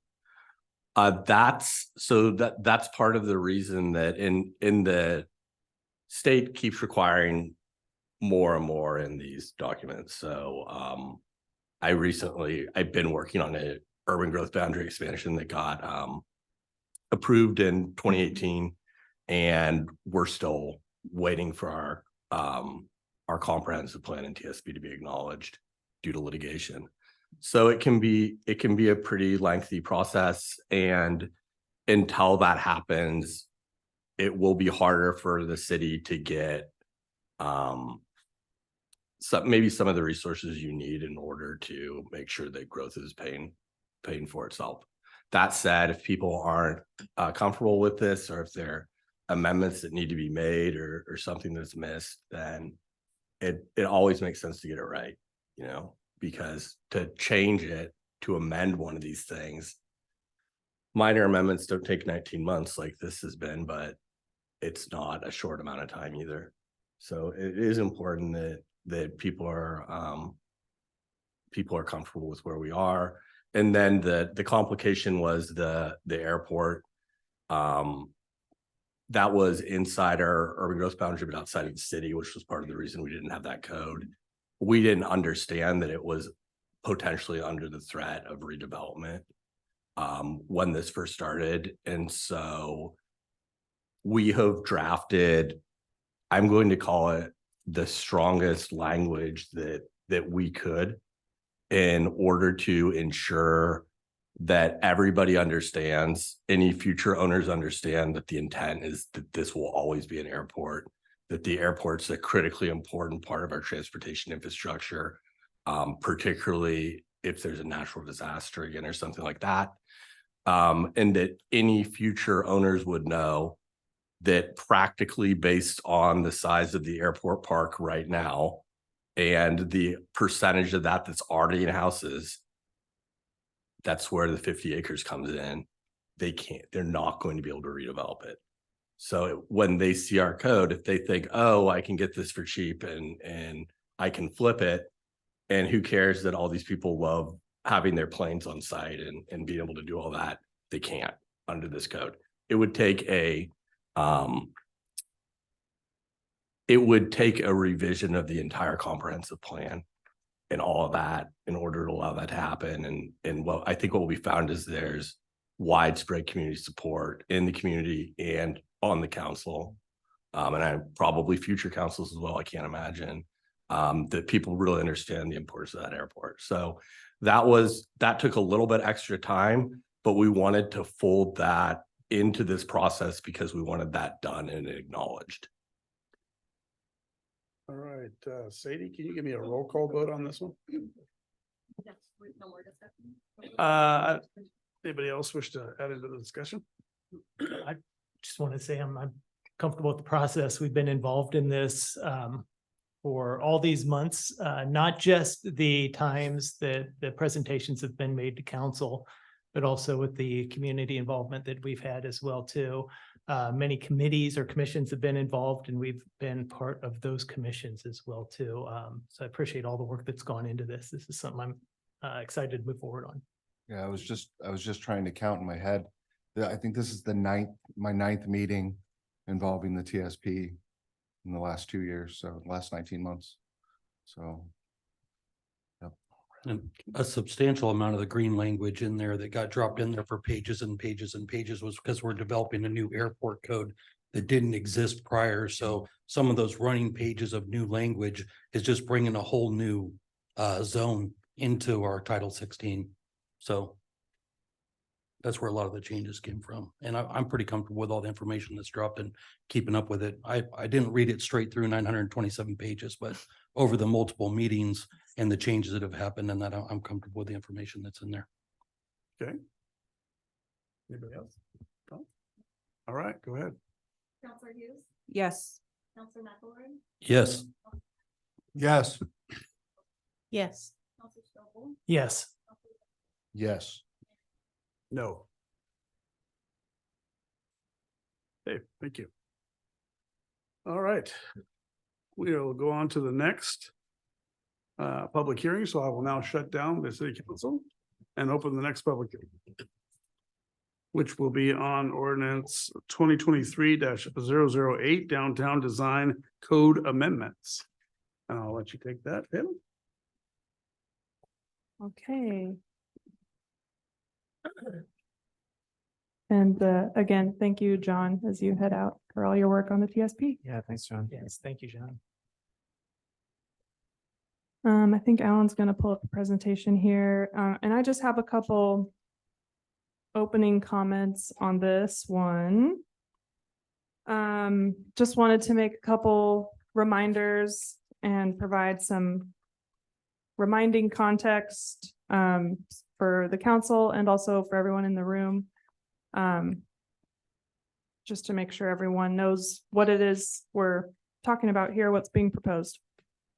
So back in October, the council asked staff to work on some solutions to problems that we became aware of in our downtown zone code.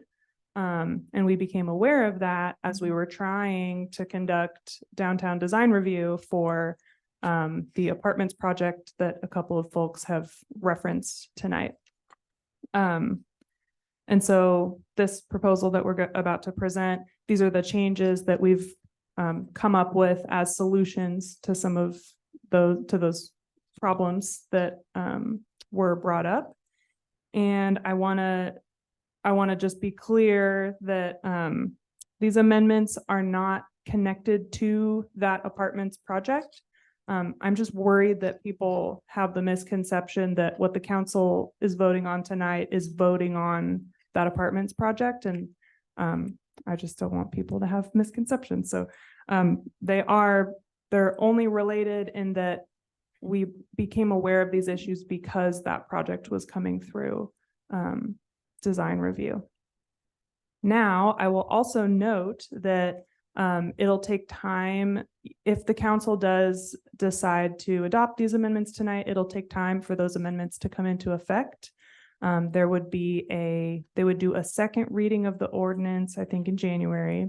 And then if they approve it again at that second reading, then it would take another 30 days to go into effect. So it's entirely likely, or maybe I should just say neutrally possible, that that apartments project will end up coming through with an application. They do have an active application that they submitted on Wednesday. We haven't conducted the review for that yet. It's entirely possible that that new application meets our current code. And if it does, the city is required by state law to approve it.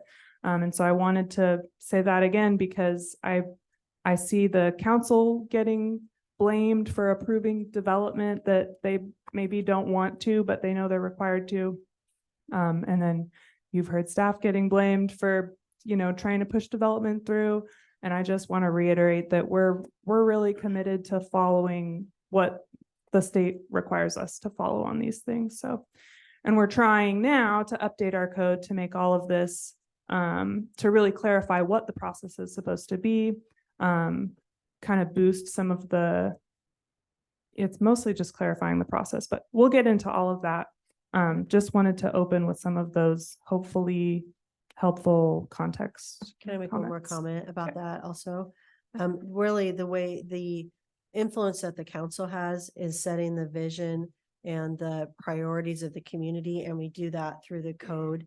And so when you revise the code or add in new code, you're saying what's our vision for Estacada, what's our value, the values of the community, and then you establish that by adopting code, like was just done with the first reading of the TSP, and then other times that you've changed ordinances. And so that's it's not a reactive situation. It's the power that the council and the mayor have to set the vision of the community, and then it gets reduced into a code, and then that's the rules that we follow. And so when we're talking about amending code, we're talking about we're not looking right here, we're looking out, we're saying, what do you see as the highest and best use and the values of the community? And that's what you present to direct staff to look at, and then that's what you ultimately adopt in the code that we follow. And so this is a good opportunity to clarify some things that were brought to light that need to be clarified, but also looking ahead, 2 years, 10 years, 20 years, what's your vision for the downtown zone and how we operate that zoning? Okay, take it away. All right. All right, so this is the second meeting in the adoption process for this package of amendments to chapter 16.26 of the development code, which is the chapter pertaining to the downtown zone. Just to reiterate, these amendments were specifically requested by City Council, who have worked with staff at 2 public hearings in October to develop the amendments.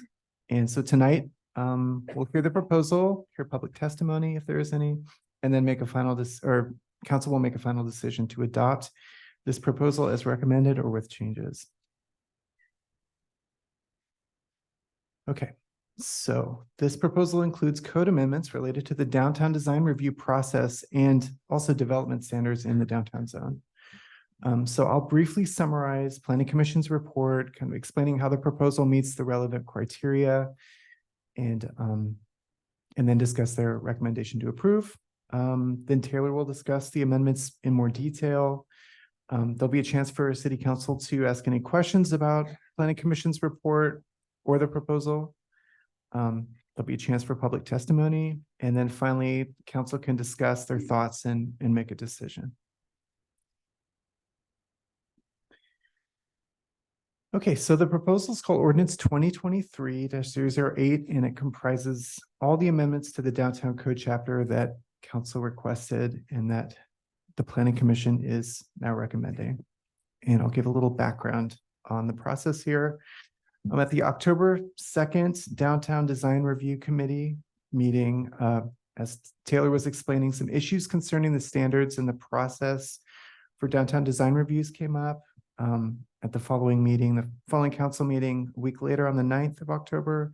Staff was directed to draft changes to the downtown chapter of the code, which we were to present at the following council meeting. So at the following council meeting on the 23rd of October, staff drafted a set of amendments.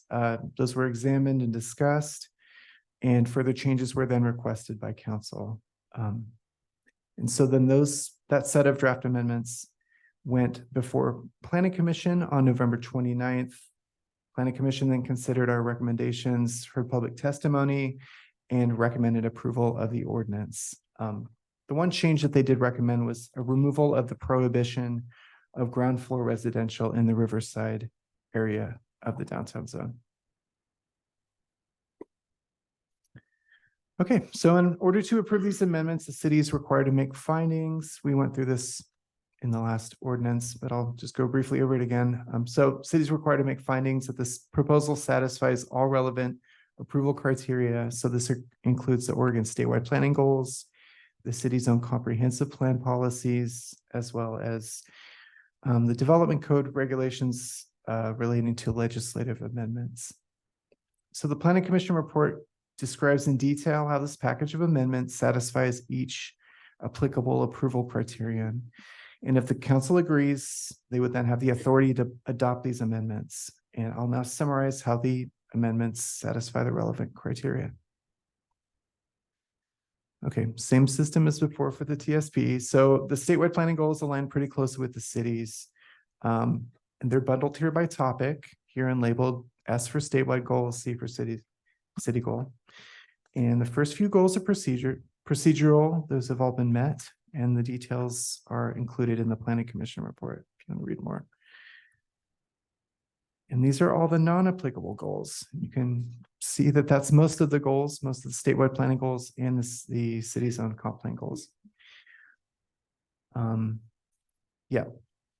So yeah, most of them didn't really apply directly to the ordinance because it concerns development only in the downtown zone. It's a pretty limited scope for an ordinance.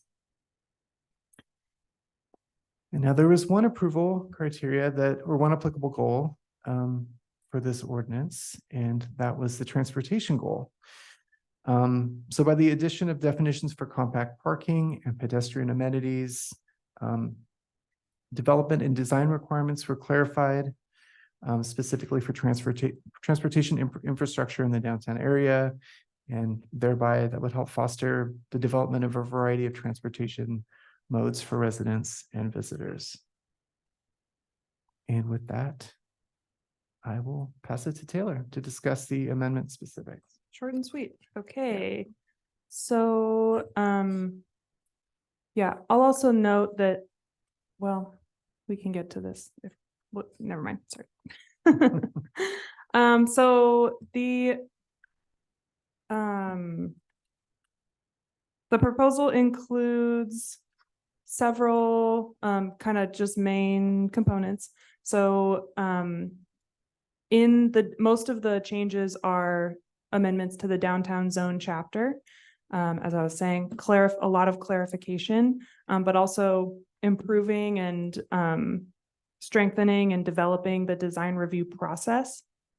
And then also updating and clarifying some of the specific design requirements like standards throughout the zone.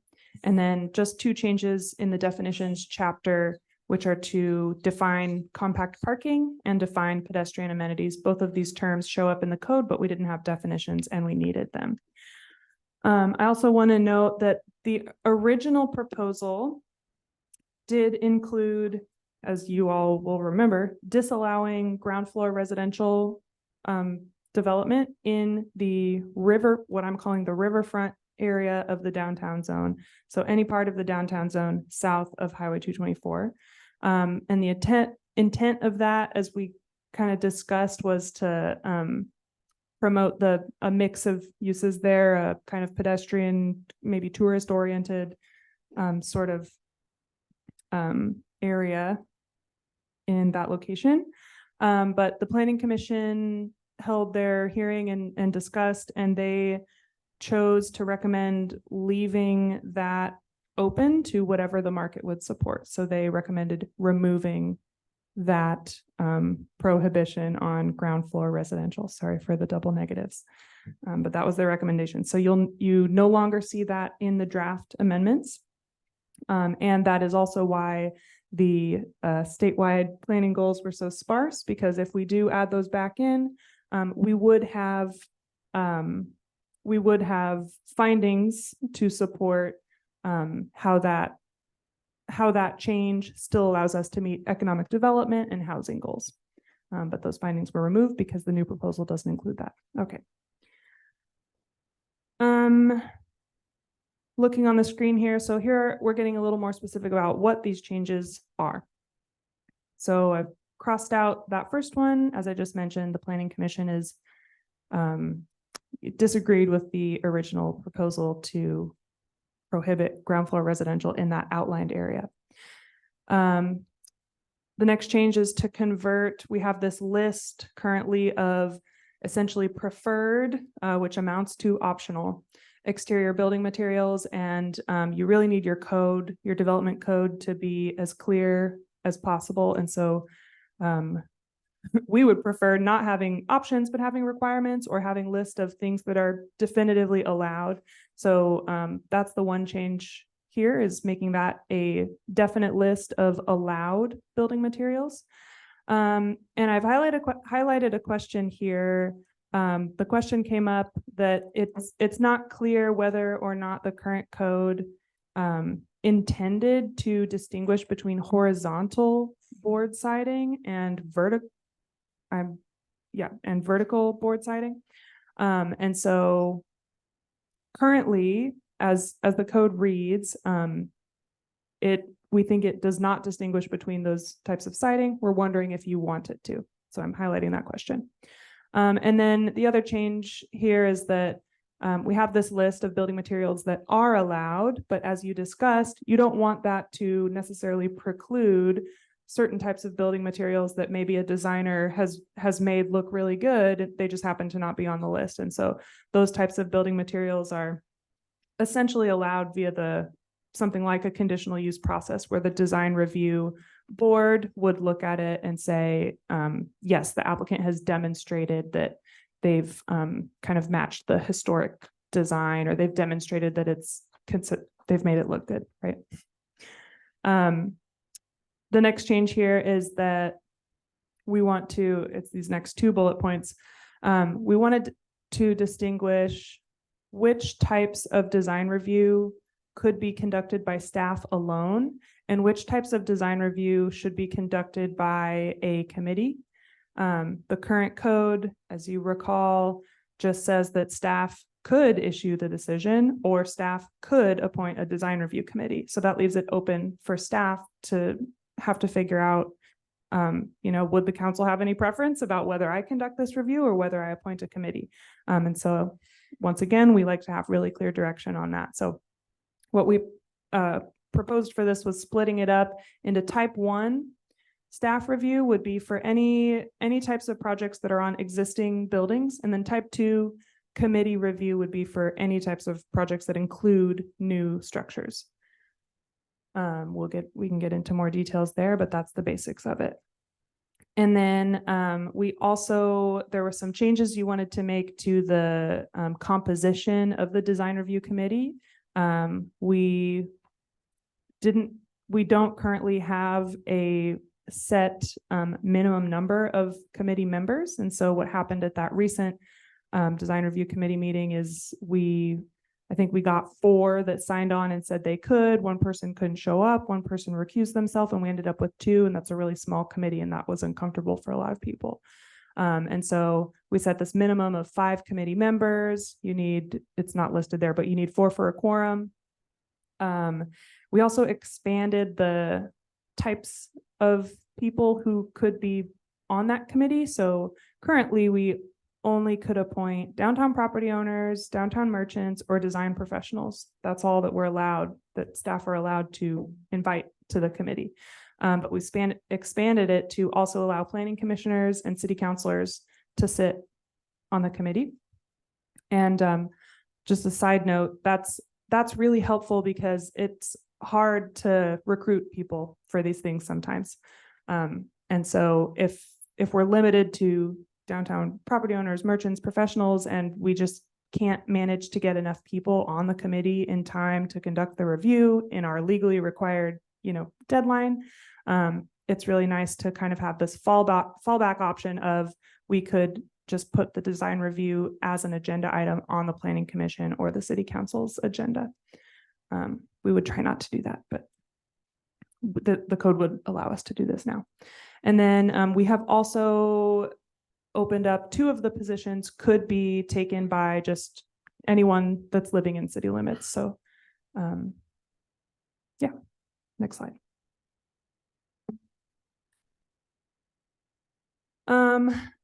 The rest of the changes are also mostly design review stuff. And so we wanted to establish noticing requirements. Even if it's just a type 1 staff review, we can send out notice to neighboring property owners within 100 feet of the affected property. And would also publish notice in the newspaper within 15 days of receiving the application. And even though we wouldn't be holding any public meeting on it, it sounded like you were interested in just getting that public information out. We heard from some members of the public that they felt upset that the city wasn't putting out enough information about these things. So that was the reasoning behind this change. And this isn't really included in there, but I'm just sharing this with you as who I am in my role. I would would set up our internal process to make sure that those notices that go out include some just kind of ordinary plain language explaining to the recipients that there won't be a public hearing. There isn't an opportunity for public input about the review. It's just an informational notice, right? Because I'm just worried, once again, I'm worried about people receiving information about, development that's happening in the city and being confused about whether their input can have any effect on whether the development comes through. It doesn't feel good to come to a meeting and voice your concerns and then find out that there's nothing that anyone could have done to change the outcome. So I'm just verbal commitment to try to be as clear about that as possible in those informational notices. And then the second type of noticing would be for the type 2. These are the committee reviews. And that noticing procedure would follow the same procedure that we do for any land use public hearing notice, like we did for this one, where neighboring property owners receive notice in the mail at least 20 days prior to the meeting. Same thing gets noticed in the paper. And at those meetings, there would be public comment option, but per usual, the committee is required to base their decision on the approval criteria. So we always try to make that as clear as we can to people coming to testify at these meetings. Okay. Next, we clarified the appeal process for design review decisions. We established that staff could defer a decision to the city council. Just imagine an instance where the design review committee issued a decision that ultimately went against code. What if the committee was basing their decision on, their feelings or personal preferences, and it put the city in legal jeopardy? In that instance, I or my team, whoever's conducting the review, would, I think the responsible thing would be to defer that decision to the city council. The city council would then take on the liability of agreeing or disagreeing with that potentially legally fraught decision. The next item here is establishing a 1-year time limit for the validity of a design review approval. And I think we got a question from one of the counselors ahead of this meeting about what if that approval expires. Currently, there's a provision in here that says that staff could approve an extension of that approval, but we didn't really specify any specific approval criteria for an extension. So if someone was asking for an extension, as it's written now, I would just look at their proposal, and this is how I would do it. I would see whether or not our code has changed. And if it's changed, I would probably not approve their extension if they still didn't meet the code. But maybe that's something we should codify, or maybe that's too complicated and it would be better to maybe say it's a 2-year time limit, but there's no extensions allowed. They would just have to reapply. I think a 1-year time limit with no extension allowed would be pretty short for some types of projects. So that's a question that I'm going to come back to you later with that question. I've marked it in the presentation. And lastly, like I said, we defined compact parking and pedestrian amenities. And then I think that's all. Yep. Okay. Oh, also just a note on the, no, that's fine. That's enough. All right. So, the Planning Commission, what I just presented to you is the Planning Commission's whole set of recommendations with, of course, super detail in the actual text amendments. And on the next slide, I have my set of questions that we're probably going to want to make sure to resolve with whatever motion comes of this. So the first question is whether or not the council is going to agree with the Planning Commission's change. So ultimately, we're just coming back to this ground floor residential question. And you had it was a unanimous vote by the planning commission to continue allowing ground floor residential. And they did discuss, it was brought up that, some counselors were discussing the option of requiring a mix of ground floor and commercial, but the planning commission chose to just go, allow all residential if that's what the market is going to support. But ultimately it's up to the city council. Do you want to go with the planning commission's recommendation, or would you like to stick with your original plan of prohibiting ground floor residential entirely on the ground floor, which is what we do on Broadway, Main, and fronting Highway 224? Or would you like to go with requiring a mix of ground floor residential and commercial? Should I pause and we could discuss each of these as I go through them, or should I barrel on? Discussion is in Okay. order. Yeah, my question would revolve around parking, the difference in required parking spaces for ground floor residential and ground floor commercial. Because I don't want to take away from the green space.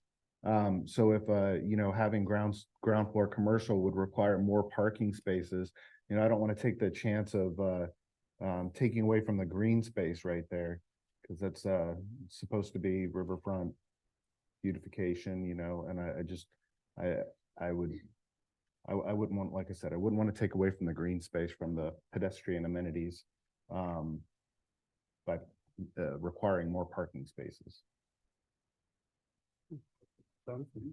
Oh, I was just gonna ask, because I know a couple of the council members were at the planning commission meeting, so I just wanted to know what the specifics were that they discussed as to why they wanted to prohibit the businesses on the ground floor, if you guys were in a nutshell. Yeah, and do you have any of them? I was at the meeting. Do you have any of them written down, Taylor? I've got a few notes that I just put together here. I don't have any of them written down, but I also just wanted to clarify, not prohibiting commercial, but just saying commercial isn't required on the ground floor. Gotcha. So they could do either or. Gotcha.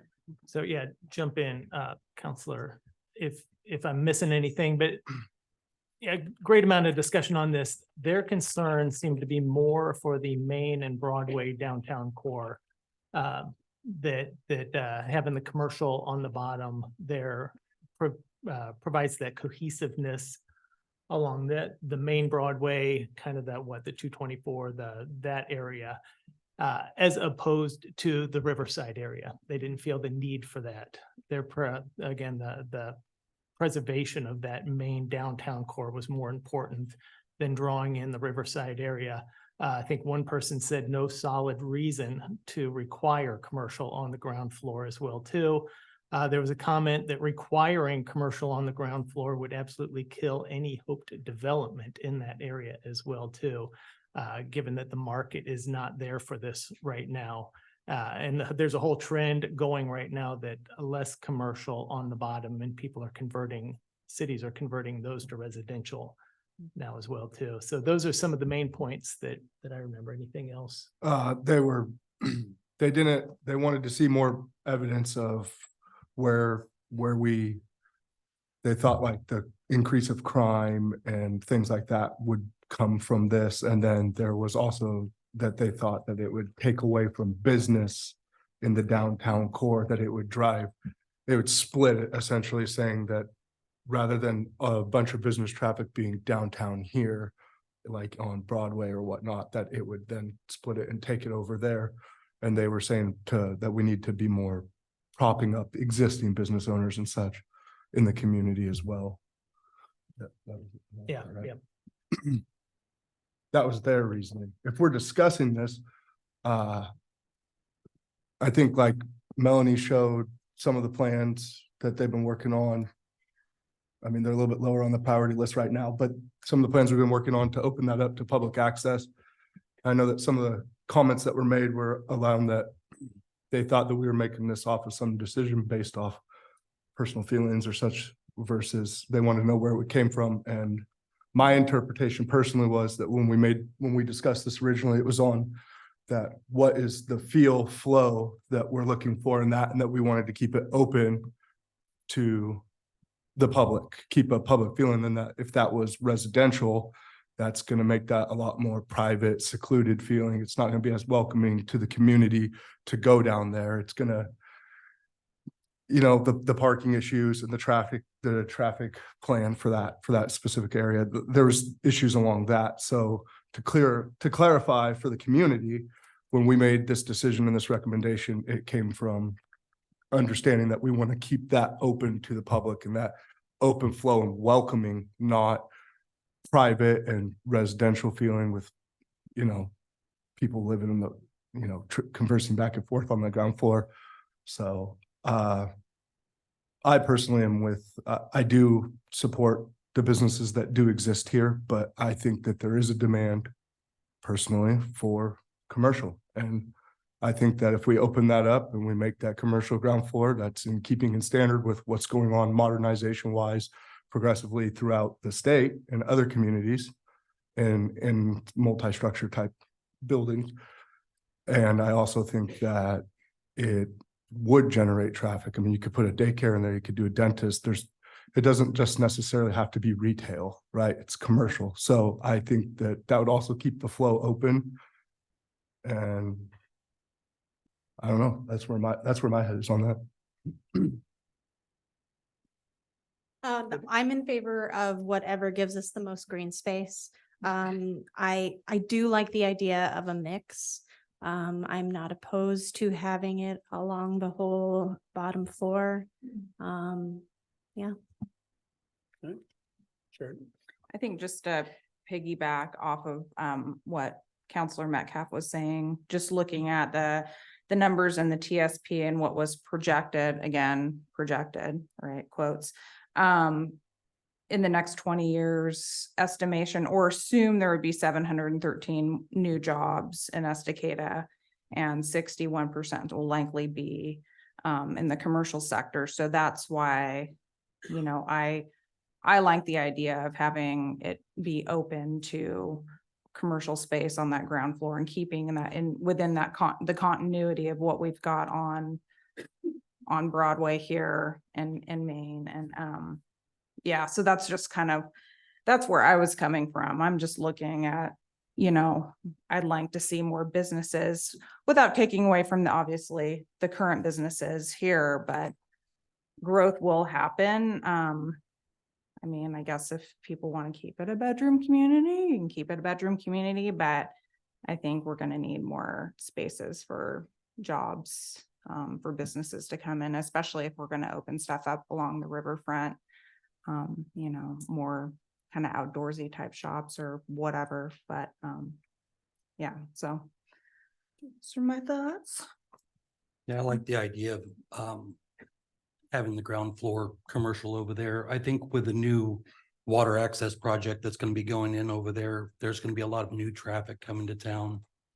People going and putting in their kayaks and things of that nature that'll be able to support those businesses on the ground floor and leave it open. All the traffic from people in town that are going to enjoy the new water access are going to be coming through there, and have that just be an open environment that's welcoming to the people of the city as well as people from out of town. I think it would benefit everyone to have it.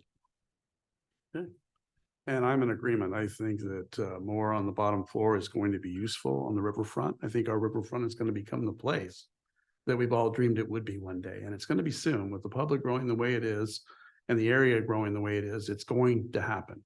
And we have to be ready for it. So I'm in favor as well. So I don't know how we want to proceed with this, Taylor. Well, I think that gives me the answer to the first question. And then there's two other questions here. Do you want to allow both horizontal and vertical board siding, which would be keeping it as the code currently has it? We just had some questions. I don't remember if this came up in a meeting or if it was internal, but it seemed like we weren't sure whether the council or the code was intending to allow both horizontal and vertical. Yeah, I can clarify a little bit about that. So right now the code makes a mention of board and batten and clapboard siding. And it's my understanding that clapboard siding is horizontal and board and board and batten is vertical.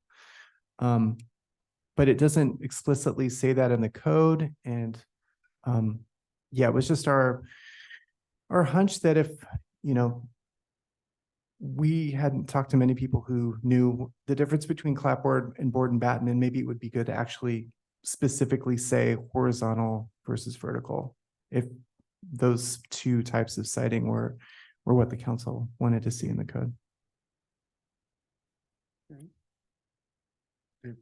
Would this apply to your, like, they submit it for review, the designer would like it to make sure aesthetically it's pleasing? Would that still apply to this? Or would Yeah. this just allow, period?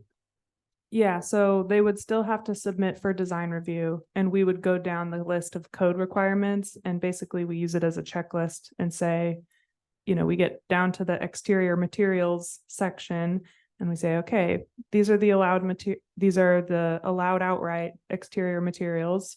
Then we look at their plans. Okay, they have these materials that falls into these categories, and all right, we have to approve those materials. Or if they're not listed outright, then we can get a little discretionary about, oh, well, they didn't use materials that are on our pre-approved list, but did they demonstrate how they're going to use them in a way that's essentially aesthetically pleasing? Historic design. I don't know. I mean, I don't know if I've seen any buildings with vertical siding on the ground floor. In recently new buildings being built. So I mean, I would probably say, you know, prohibit the use of vertical siding on the ground floor, but you know, second level and up would be okay. But I can't think of anything that's been built recently where there's vertical siding on the ground floor. All the cedar accents that you see on new designs, like the 1x10 cedar accent corners and things Like the like that. corner would be pieces, is that what? Where it wraps a corner to accent a wall. That's where you see it most commonly. Yeah, okay, that makes more sense. I was just thinking, you know, complete. The board and batten. Yeah. My building's board and batten. Ground That was floor. it. Yeah, I don't have any strong opinions one way or the other. So this is kind of a stumper for me here. Is this one, I remember the planning commission talking about less is more, you know, maybe taking away this requirement and just allowing the market to decide, because I know one of the comments was new materials could be coming in that we're not even thinking about here. And just allowing, you know, whatever the market is doing now to go in. Yeah, you could take away, when you say take away this requirement, you mean any exterior material requirement at all? Just No, remove- just the discussion or the decision between horizontal and vertical board. Oh, sure, we could leave it. So just allow both horizontal and Mhm, vertical yeah. as a case. Leave it Okay. open. Is there any material that would now be accepted that wasn't accepted before by changing the language? Is hardy lap siding currently an allowed siding material based on the way you guys are interpreting the code? There's no specific mention of that material. It's a horizontal siding, so would Okay, that be yeah. considered, would that be covered under horizontal Yes. siding? It would be, yes. Is it currently approved under? Would it be Well- approved under the current language? I think it could. The current language It's is, pretty vague. I think it would. The So current language is what- more like a scoring kind of, how well did they score in that category? So No. what we were trying to do with this is to add clarity of if you want to use these materials, you're good to go. Yeah. And then and I think that different people have had different opinions on aesthetics. I think a lot of people think City Hall looks really good, which is why we included brick and then concrete and those things. And then the idea was and I wasn't at the planning commission meeting, but to that point, if there's some brand new product we're not aware of that looks great, then they can say, hey, there's this new product, 6 months old, looks great. And then that design review committee would have the discretion to say, great, that does look great. We think so too, so you can use it. So it would be a little bit more time consuming. But it would give the person that wanted to build that flexibility to go in for an ask. if they don't want to go in for an ask, they know what materials that there are allowed by right.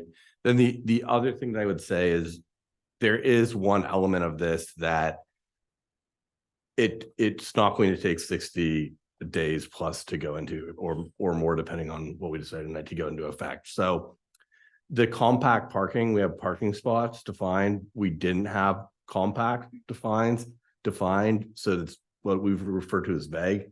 So when something's vague, but not otherwise changing, council has discretion in order to interpret that. And so when you interpreted that back in October or November, I can't remember which of the meetings it was, and said, this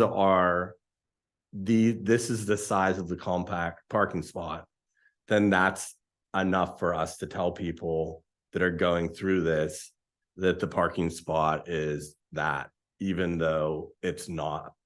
Because again, we're not changing the percentage compact.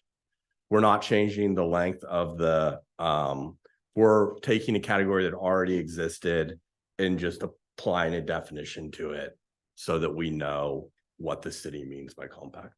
So that is one kind of outlier. Everything else that are changes, though, that goes through the process. All right, and Melanie, did you have something you wanted to I add? was just gonna say, I had just recently seen a house that was an older house being remodeled that had this vertical siding down about a quarter of it. That looked really good. It didn't really look historical, but it looked good. And so just, it's hard to say it's hard to look at all the options, and you have a tough job in front of you to say, what do we want to allow? What do we don't want to allow? Okay. All right, so let's get down to business here, people. That's all the questions we have.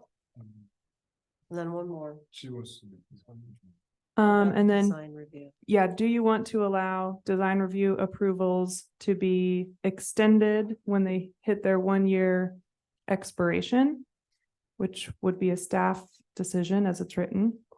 And if the answer is no, then I would recommend, and by the way, if the answer is no, I think that's really nice and clean. And if it is no, then I think it would be reasonable and fair to certain types of developments, timelines, to extend that approval validity to 2 years. But that all is up to you all. Well, how do you feel about that, guys? Make this easy. And the current reading of it is what? Currently, the validity is 1 year. And at the end of that 1 year, they can request an extension. Staff would approve the extension. But like I just said, we don't have great approval criteria set for that, deciding whether to extend something, especially if the code has changed since the time that they originally submitted. I would default to just have them resubmit because the code has changed, but you get into kind of I can see that getting messy. I like the idea of clarifying the requirements for the extension and leaving it the way it is rather than extending it.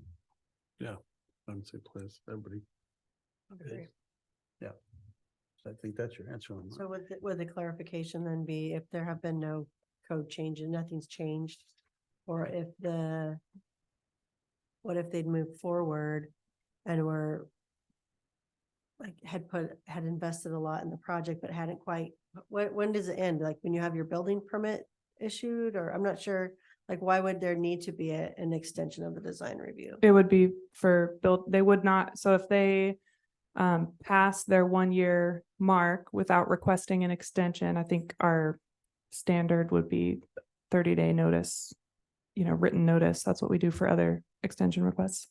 If they pass the 1 year mark, then they would not be allowed to submit a building permit application. They would have to submit a whole new design review application when they come in with building permits. So as long as there was a building permit submitted within a year, then they wouldn't have to worry about, whoever it is wouldn't have to worry about requesting an extension because they would have gone to the Yes. next step. Yes. That doesn't seem like a lot. So yeah, to- so for a big project, it can Mhm. take, a lot can go into putting the building permit package together. So that's the thought there is like, Maybe a year. Would it take a year to put a building permit package No. together? Depend- yeah, it No. just depends. It doesn't take a year to go through an approval for a subdivision at the planning commission level, getting approval at the city council, getting your engineering done, getting your plans done, getting that submitted, and getting your permit approved in less than 6 months for a commercial subdivision. So I don't see why there'd be a reason that it would go into 2 years. I mean, it's a crazy amount of time. Yeah. For clarification, this is specifically for the downtown area. This is for all of the downtown zone. Just right? for downtown, All of yep. the downtown zone. I to echo Councilman McElroy, I like I'm with him on that one. clarify your approval process and to have a year. So I'm sorry, they have a year. Staff could approve an extension, right? If staff finds that they still meet whatever code applies at the time they request the extension. Correct. Thank you. And then just circling back to the downtown commercial, I want to make sure that we're all good here. I think I know where we're at, that the majority is 100% commercial. I think I would have been partial. Jerry, you'd have been partial. Heidi, you'd have been partial too, but I think other ones are 100%. Is that where we're at? Okay. It'd be the majority then. Okay. Does that answer all your questions? So the vertical and the horizontal siding allow both? It Or- is a condition, like not allowed outright, allowed as a condition. As it is now in the proposal, they are included on the outright allowed list. They weren't originally, and then there was some back and forth, and now they are.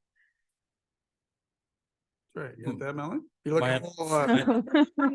But they only- don't have to be. My only concern about that is it's just describing a direction and not what the actual material is. So you have a direction of a material rather than the actual material itself. So an argument could be made that any material could be placed horizontally and it's now horizontal siding. That's a good. That's the only thing I don't like about that. It could be, Plastic. I like the idea of it being conditional. That way the design review committee has some input and some ability to decide what they want and don't want. We should rather probably than look have- at the code just to make sure that, yeah, because I think it's like wood or wood-like siding or some kind of like composite. Yeah. I think it does specify a little bit there. It's not just horizontal or vertical. Help ensure that Okay, so aesthetically, everything. But it looks like quality, not. on page 9 of 13, You said 913. 9 of 13. But I don't know what page it is in the whole packet. I'm sorry. Okay, gotcha. Okay. Yeah, where it's at section 6, right? Yes. Yeah. So Where it's highlighted, where it currently reads clapboard siding, board and batten siding. You're talking about replacing that with horizontal and vertical siding Or without just adding that, maybe adding the words horizontal and vertical, so it's really clear what clapboard and board and batten is to design review committee members who don't know what board and batten is, for example, just so that it's kind of clear. That is one of the issues that we ran into with the October 2nd meeting, was that there was just confusion as to what board and batten siding and clapboard siding was. So would it solve the problem if we listed clapboard siding, parentheses, horizontal, and board and batten siding, parentheses, vertical? Yes. Yeah, I mean, that's way more clear. As a descriptor, yeah. okay. Yeah. Great. Yay. Awesome. Okay. All right. Got the answer to that question. I think we did it. Okay.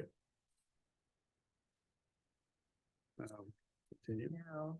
And now we'll take questions from the counselors, now that we've gone through all that. If there were any other questions that you had that you wanted I to have talk some through. from the audience. Do we want to hit that? So I'll read this first and then. Should we go through, read Yeah, through okay. everything and work I have with- one thing, though. I just want to make sure that, especially for the public, we're all on the same page here. We agree that the idea behind the commercial, the thought process here, when we're all talking about why commercial, is to preserve the idea of open to the public river access, riverfront, developing that area further, correct? That is the That mindset. is the main goal. Okay, well, it was stated otherwise. So now it's been publicly stated, that is the.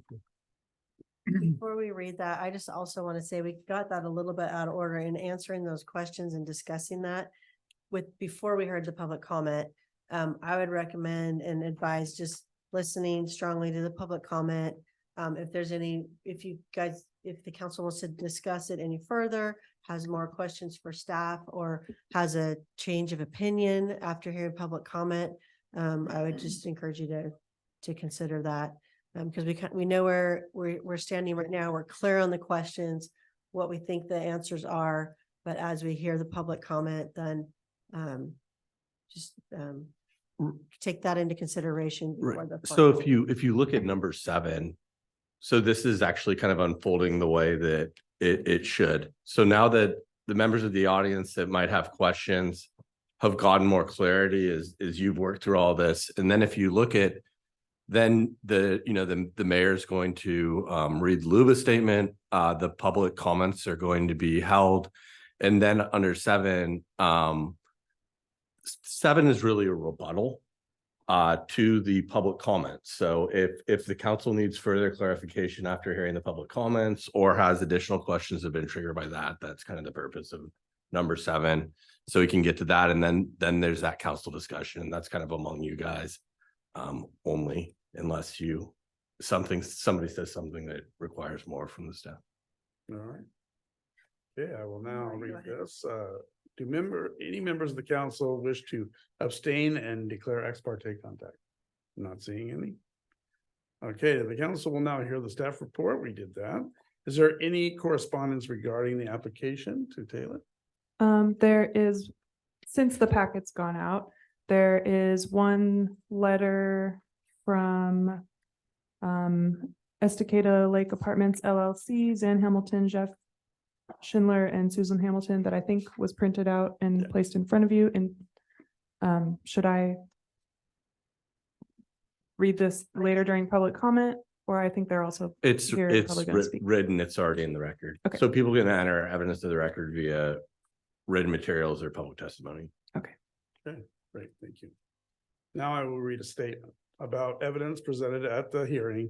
An issue which may be a basis for appeal to LUBA may be raised prior to the close of the record at the final eventuary hearing on the specific application. Such issue shall be raised with sufficient specificity so as to afford LUBA and the parties an adequate opportunity to respond to each issue. A failure of an issue to be raised at the hearing or in person or by letter, or a failure to provide sufficient specificity to afford LUBA and the parties an adequate opportunity to respond to the issue precludes an appeal to LUBA on that issue. Now we'll hear from the audience. I have a few here. Okay, first I had John Denzel. Denzel. Dozal. That's it. Dozal. You wanted to speak on B as well. I don't think John's here anymore. Is he gone? Okay. Okay. I've got Susan Hamilton. Actually, I think I'm speaking at the very last. This is good right here. This is public.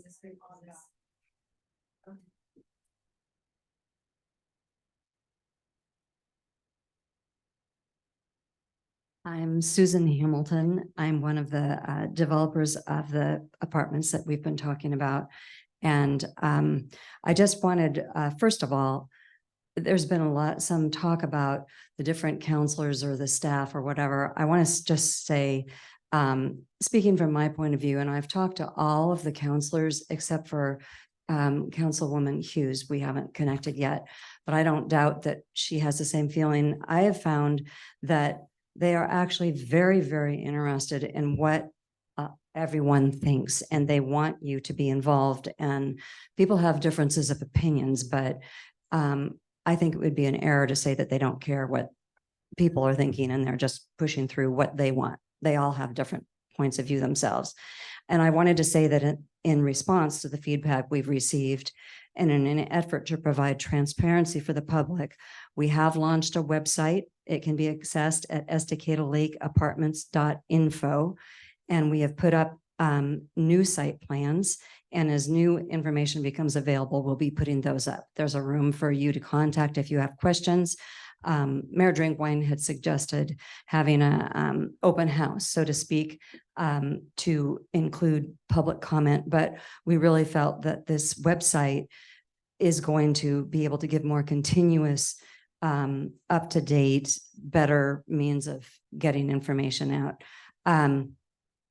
Also, in response to public comments, we revised our site plan because people thought that it was too much of a wall. We did numerous revisions, and we've come up with one that we think opens it up a lot more. And we actually agree with the comment, and it's much more open now, much more welcoming. And we also wanted to talk about the amenities. The city has wanted amenities from at the property to bring people down. And I wanted to just go over that. This will be on the website, but I'll just mention them quickly. Finishing the walking path from Beach Street all the way to the end of the property at Acacia Road, granting an easement across the property to allow for access to the future ramp to the public access dock, providing benches, monuments, picnic tables, paving and improving the city's right-of-way, continuing the access across to the end of the Dunlop property, providing lighting for the whole apartment complex, the river pathway, along with security cameras and 24/7 on-site management of the motel, substantially upgrading and modernizing the Red Fox Motel. And then we also have included an option for a possible ground floor unit on the corner of Beach and Lakeshore to be a small cafe. If the city likes, adding a small patio with tables, chairs, and umbrellas. We aren't against ground floor retail. It just has to be able to be absorbed so they're not vacant. Thank you. All right. Next, I have Jerry Johnson. He is online. Okay.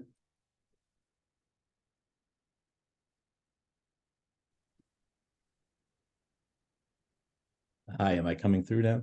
Yeah. All right. I guess I don't have a video, thanks. All right. Hi, my name is Jerry Johnson with Johnson Economics. We were asked to take a look at this particular retail requirement in the zone.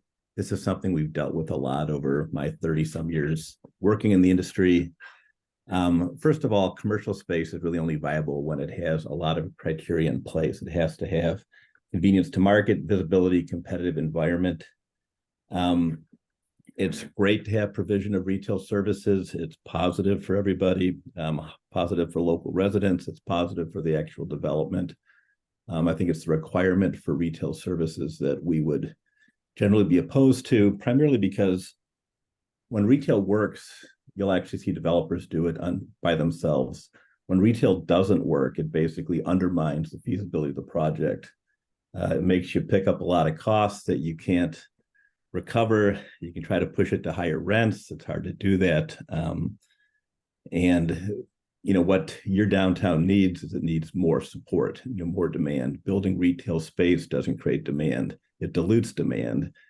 And I think what you want is you want to strengthen the downtown core and make sure you haven't diluted it with some secondary space. And I do think quite often when the requirement goes to spaces that are not appropriate for retail, you really have that problem. You end up with vacant retail space, and as opposed to being inviting, it actually undermines both the feasibility and the achievable rents. You don't have eyes on the street. It doesn't create a good environment. It has to be deeply discounted then, which undercuts the achievable rents on projects that are more closer to your urban core. We agree with the Planning Commission, or I would agree with the Planning Commission with their finding, and I know that's sort of not the way you guys are heading right now, but I would urge you to reconsider it because I do feel by requiring retail everywhere, you're not going to actually achieve your goals.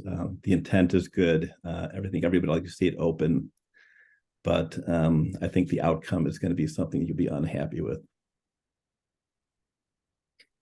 Okay, thank you. Brenda May.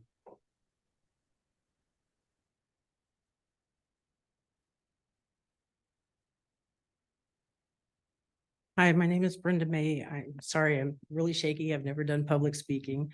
But after listening here tonight, I definitely think I need to say something. We were told that this wasn't going to be a conversation about the lake apartments, but obviously at the end here, we've turned into that. Jerry mentioned something about the ground floor commercial and parking. With people working during the day, I don't think that that would be an option, any kind of a problem over there. Most households nowadays are a two-car household. So at this point, we're possibly looking for an extra 100 parking spaces down in that area, which would be, along our streets. In the 1 mile approximately of Lakeshore Drive, there's about 160 houses down there. You want to take a very small 1 block portion and pretty much make it, create another half of the whole lakeshore into this one small area. I've heard a lot of talk about the future here and that we're trying to do planning for the future. Then why are we putting any kind of apartments there in the first place? We have no business ability downtown. Where are we going to put more businesses? You say in the next 5 years, we're going to end up at about a population of what Malala is. Look at all the businesses, look at all the options that they have there. We have nothing like that here.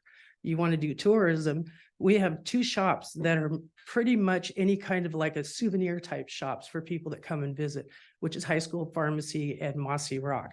Otherwise, we don't have anything. We've got businesses and we've got breweries and we've got restaurants, and that's what you have to offer people.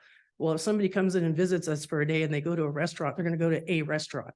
They're not going to go to several restaurants in town. So we're really taking this opportunity of being able to keep our businesses here in the downtown area, and you're taking that away by putting in a huge area that's our riverfront into apartments. I think we're better off keeping that for businesses, not apartments. The apartments can stay out there by the Campanella Estates, where we have a phase 1 division of an apartment building that from what I understand, is supposed to be at phase 3 total.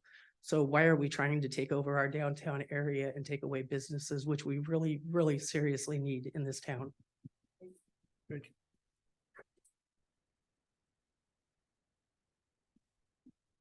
you. Okay, next I have William Brown. I think.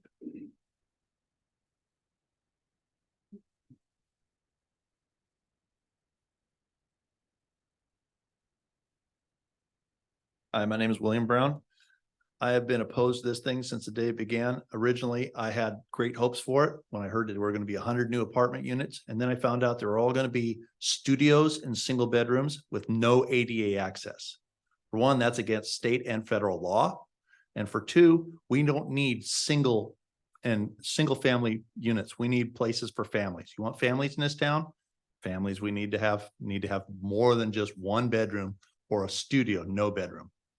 Second, as was stated the last time we had a meeting, was the police officer said that apartment buildings draw crime. That's a fact. You're gonna have crime right down. We already have crime in this town. We already have crime down along that river and under that bridge. You're gonna put an apartment complex there, you're just gonna magnify it. You're trying to beautify the riverfront area. How tall is this monstrosity going to be? I propose that you go ahead and change the code.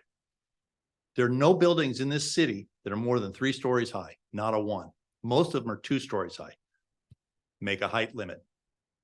Make a height limit so that no buildings are more than that. Make it ADA compliant for every single room. Keep the businesses on the ground floor and keep it so that there isn't more crime here. You're trying to keep it beautiful down there.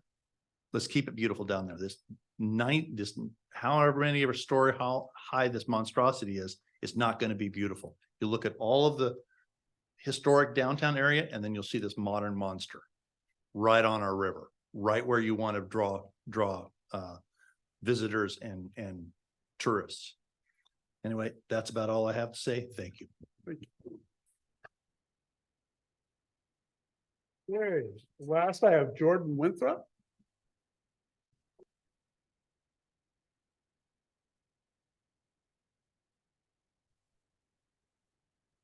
Hello again. I'm Jordan still. So quickly, I just wanted to say, I spoke at the planning commission meeting and I said everything I wanted there and submitted a letter, as well as other people spoke at the planning commission. And I just have been on commissions before. And when the commission spends a lot of time coming to a decision and then the city council just kind of like disregards that, it feels very, very bad to the members and it feels like a big waste of time to those commission members. So the planning commission has already recommended certain things to you guys, and it sounds like you guys don't want to like listen to anything they said, which is a little bit alarming to me, since that's the way that the city works, is we have commissions and they recommend things to the council, and the commissions are the ones that know the most about those subjects, and then they bring it to the council, so then you guys can approve of what they have researched and done. So I'm a little bit appalled that you guys don't want to follow what the planning commission has recommended. When I first bought my building in Estacada, there were many, many vacancies. It took years and years to fill the buildings that are here already. We have finally come to a place where it feels like we're full. I don't feel like more buildings are going to just fill up instantly. I think it's going to take a long, long time to do that and get ready for more vacancies. Some of the building businesses that are downtown might move there. Those will be vacancies at these downtown properties will now be vacant if you open up. And like they said, if there's Johnson Economics is telling you there's not a need, why would you guys want this to happen? Why would you want more vacancies? The ground floor also kind of was a weird thing, because like you do want ADA access in apartments, and that seems like the best logical place to put ADA access. So if you are going to have apartments, why would you not want ground floor residential? That's kind of interesting. Also, in some of the discussions you guys talked about visibility and transparency with windows and how people can see in and things like that. And it just seems like there's a lot of thought in talking about that, where motels don't have transparent windows downstairs either. And people, like you talked a lot about whether windows should be transparent or not, but motels don't have it, and that's down there. So it just seemed like there's a lot of stuff that the planning commission really took a lot of time to think about, and I don't want you guys just to disregard that.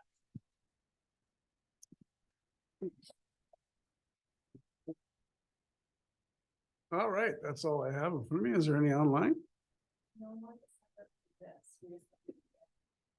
Oh, okay, great. All right, then we are done with all the things, so I will at this time come out of public hearing and back into city council. No, because we already discussed. Seven. But were That there, we already discussed. We did it. are there any other comments? Would we need to discuss the next comments in the hearing, or would that be? We could, if council needs clarification, or if Taylor has any rebuttal to what was saying. And I would like to make one clarification. Yeah. We aren't talking about that project. That project could be impacted by this. Some of these are downtown wide. Some of these are will impact other buildings nearby, like the Andale building would be directly impacted. There are other parcels. There are other parcels on that side of the highway that will be as well. So I think there are a lot of parcels that are impacted, and so it's not just one perhaps future project. Great, thank you. And looking at that, do you want to go over how that should read? Could you go back to the list of questions that I had for the city council?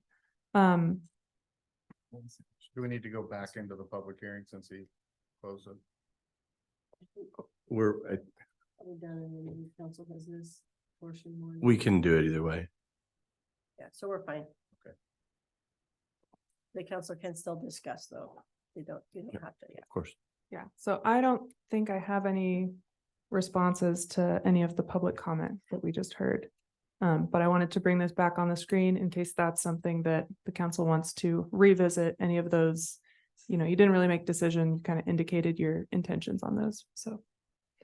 There they are. And then we do have the motion recommendations that I would have for you are just move to approve either as presented or move to approve with the following changes and then describe which of, you know, your answers to any of these questions. Okay, sure. So, you know, as Paul said earlier, myself, Heidi and Paul are all, we would all be comfortable with mixed ground floor residential and commercial. Are any of you open to the possibility of This is not a mixed? question or answer. This is a make the motion. This is discussion. You don't need to discuss that. You don't need to find out who says what. That's not what this is about. Make your motion.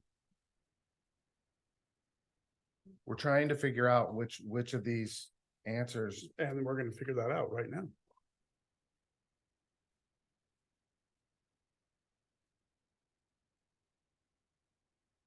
I'm confused. I thought, are we still in discussion or no? Yeah. We're just making a motion. I thought we were in discussion, so.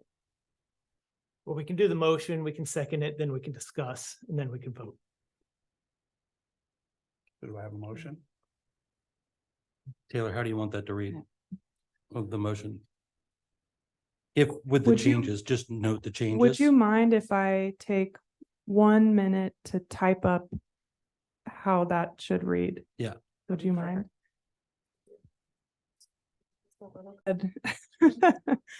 Or draft a motion? Okay, thank you. So since it's opening up for discussion, if someone is willing to move to approve with the prohibition of ground floor residential and clarifying that staff will apply current code in considering a design review approval extension. And those parentheses clarification for the siding. Can't see your phone. So moved. As motion as read. Okay. Second. Okay, we have a first and a second. Right, All now, those- now discussion. No. Now, if anybody had discussion. I just want to put in another 2 cents for partial ground floor. I think by doing 100% ground floor, we are limiting ourselves by not allowing the market to do what it could do. By maybe doing a compromise of some ground floor, some residential, the market would decide what goes down there or not. It could be all commercial, it could be all, it could not be all residential, though. We would be mandating that there would be some commercial on the ground floor, plus having it on the ground floor would also allow for more ADA compliant units down on the ground floor as well, too. And, you know, just thinking my own experience here in town, I've got a building next to mine with commercial on the bottom, residential on the top, and we are fighting for parking constantly because the residents are parking in the commercial spots and not leaving commercial spots open. So there's a fallout from that as well, too. So that's my 2 cents for having a compromise of residential and commercial. Discussion? Paul said it all. That was my point too, so. Okay. So we have first, we have a second. Are we ready to vote? Let's do roll call, Sadie. Counselor Hughes? Do it. Since I seconded, it's yes, right? Right. I like got all confused for a second. Yes. Yes. Yes. No. No. No. Yes. Confused. Okay. We are at the next citizen and community group comment, since we went over council business already. Do I have, which one was? Mary Etheridge. Okay, great. Is she online? Okay. Hi there. How are you? I'm doing all right. Good. Yeah, it's been a long night, huh? Yeah, we're a long night.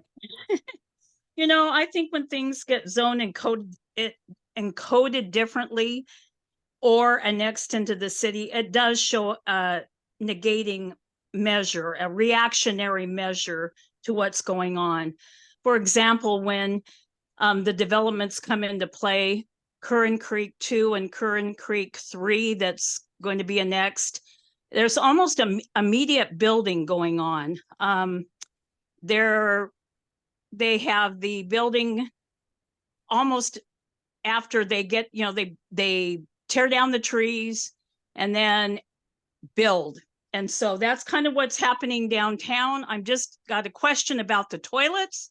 What's going on with the wastewater facility? So in 2 years, that's coming into play.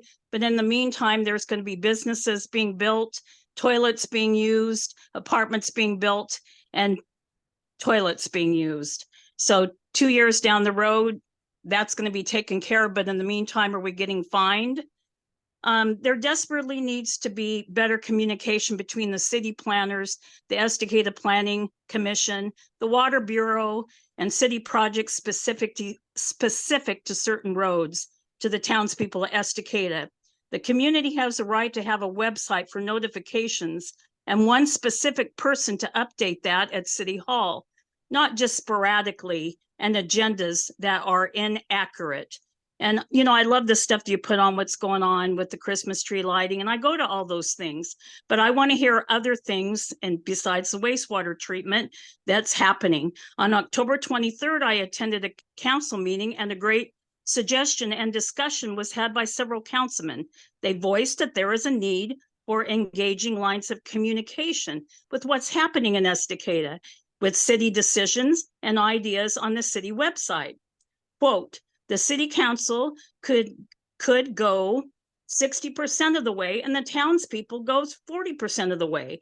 Council going to the extra mile, and that should include the city planners and this planning commission also. We need to establish much needed communication with the city of Estacada and the people out there, going with new things that are going to be built, things happening.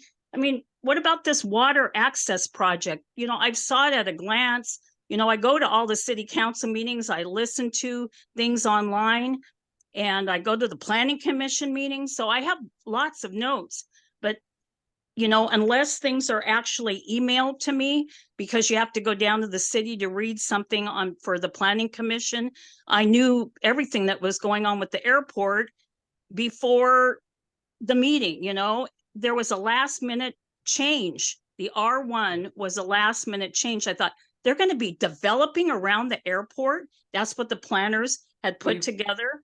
We've hit the end of your time. All right, but I had a lot to say. So more communication on that City of Estacada website would be wonderful. Thank you. Okay, great. Thank you. Can I say something? Yeah. We do have a subscription option on the website. If you're on the homepage, if you scroll down, there's a subscription option that you can sign up to get notifications. Okay, thank you on that. Yep. Okay. Are there any more comments online or otherwise? No more papers? Okay. We are now at the mayor and council reports and comments. So I will start off at the far end. Mike.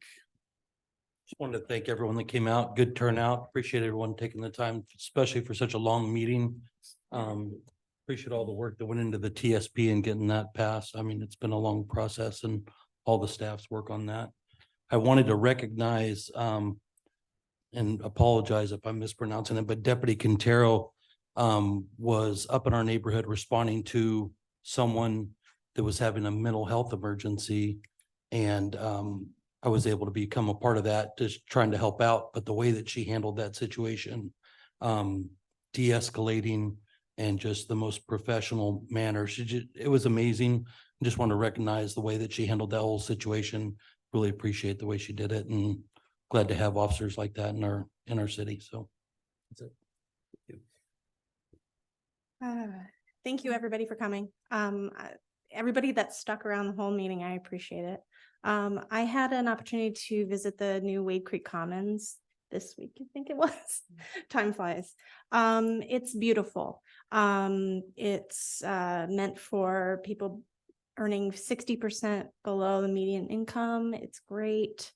There's a partnership between the Housing Authority of Clackamas County, Todos Juntos, Home First Development, and future residents will be able to get services from Todos Juntos on site. So that was really great. Okay, John.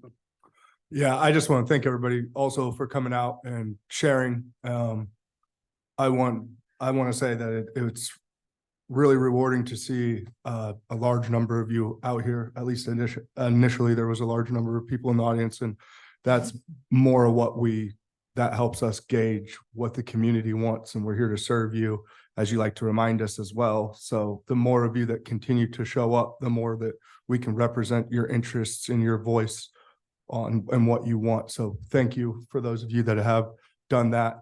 And then I would also like to say thank you to Jim for being involved as much as you are and for trying to get more people here.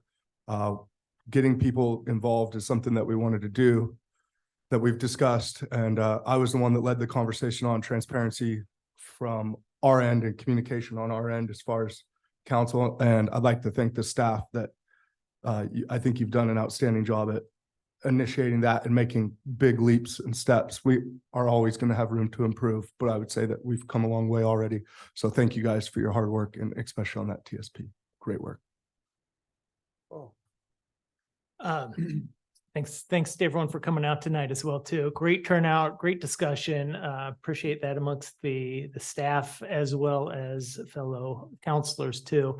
And then just hats off to the planning team for the amount of work that went into that TSP, and John and his crew as well too. Really the whole city staff for getting that done. It's quite an accomplishment. I feel like we hit a milestone getting that thing in and done this year and moving forward for us. But otherwise, great discussion and happy holidays to all. Charity. Yeah, I just want to say thank you to everybody that showed up, and then maybe ask Melanie to see about getting more seats, more chairs for meetings like tonight. Regardless of what any of my decisions were, I'm walking away from this meeting knowing that we're making the right decisions for the city of Estacada. Like I said, regardless of my opinion, regardless of, my opinion is based on what I'm told, leading up to the meeting. So the people that I talked to and everything, but all in all, I feel really good about the decisions that were made tonight. I'm completely comfortable with all decisions that we made tonight, and I'm so looking forward to the TSP being behind us, because this has been a long time in the making. And I know we'll have one more public hearing on the TSP. Is that correct? This was the final public hearing, but there's a second reading of the ordinance. All right. So yeah, once that's over, that'll be amazing. And thank you guys all for your, for the discussion tonight. And for all of our discussions in the past few months have been amazing. I walk away with a different perspective after every single council meeting now. So I appreciate you all, and thank you, and happy holidays. Thank you. Charity. Basically what all the other counselors said, I mean, maybe you guys think we get freaked out when we see a lot of people here, but I personally love it because I'm like, yes, public involvement, finally. So doesn't freak me out. So keep on coming to meetings and voicing your concerns, your opinions, where we're, succeeding, where we can improve. We're just regular people living in town and love this city as much as you guys do. And so we really thrive on any and all direction that you could give us. So we really appreciate that. thanks for all the hard work on the TSP. I am, glad to see that be wrapped up, nice little bow, and kind of got a little tired of looking at that thing. So I know the packet seemed huge to a lot of people, but to us sitting up here, it's a lot of information we've looked over a lot of times. So we just kind of had to weed through and just pick out the pieces that were, renewed or updated. So I know it looked daunting to the rest of the community, and trust me, it is. When those packets come through, I'm like, oh my God. But if you did read through it, congratulations. I applaud you. That's great. And yeah, thanks for a good discussion tonight, guys. And I hope everybody has that happy holiday. Good, like that. I'm not going to get into a big, long, drawn out thing. I want to tell Jordan out there while he's still in the audience. We appreciate the Planning Commission and every commission and committee that we have. Now, mind you, we don't always go with their recommendation, but in the beginning, that's how it started. The council, the mayor, committee and commissions come to the council. They say, hey, we think this is what you should do. We ask them for their advice on things. That's how we do things. That's why we're here. That's the body we are. I want us to get back to remembering that when we're sitting up here, because I think people have forgotten what your council and your mayor do. They work for you. You elect them, that you put them here for a reason, because you trust them. You didn't, you wouldn't put us here. So we must be doing something right. And I hope we can continue doing better, but let's not forget who we are.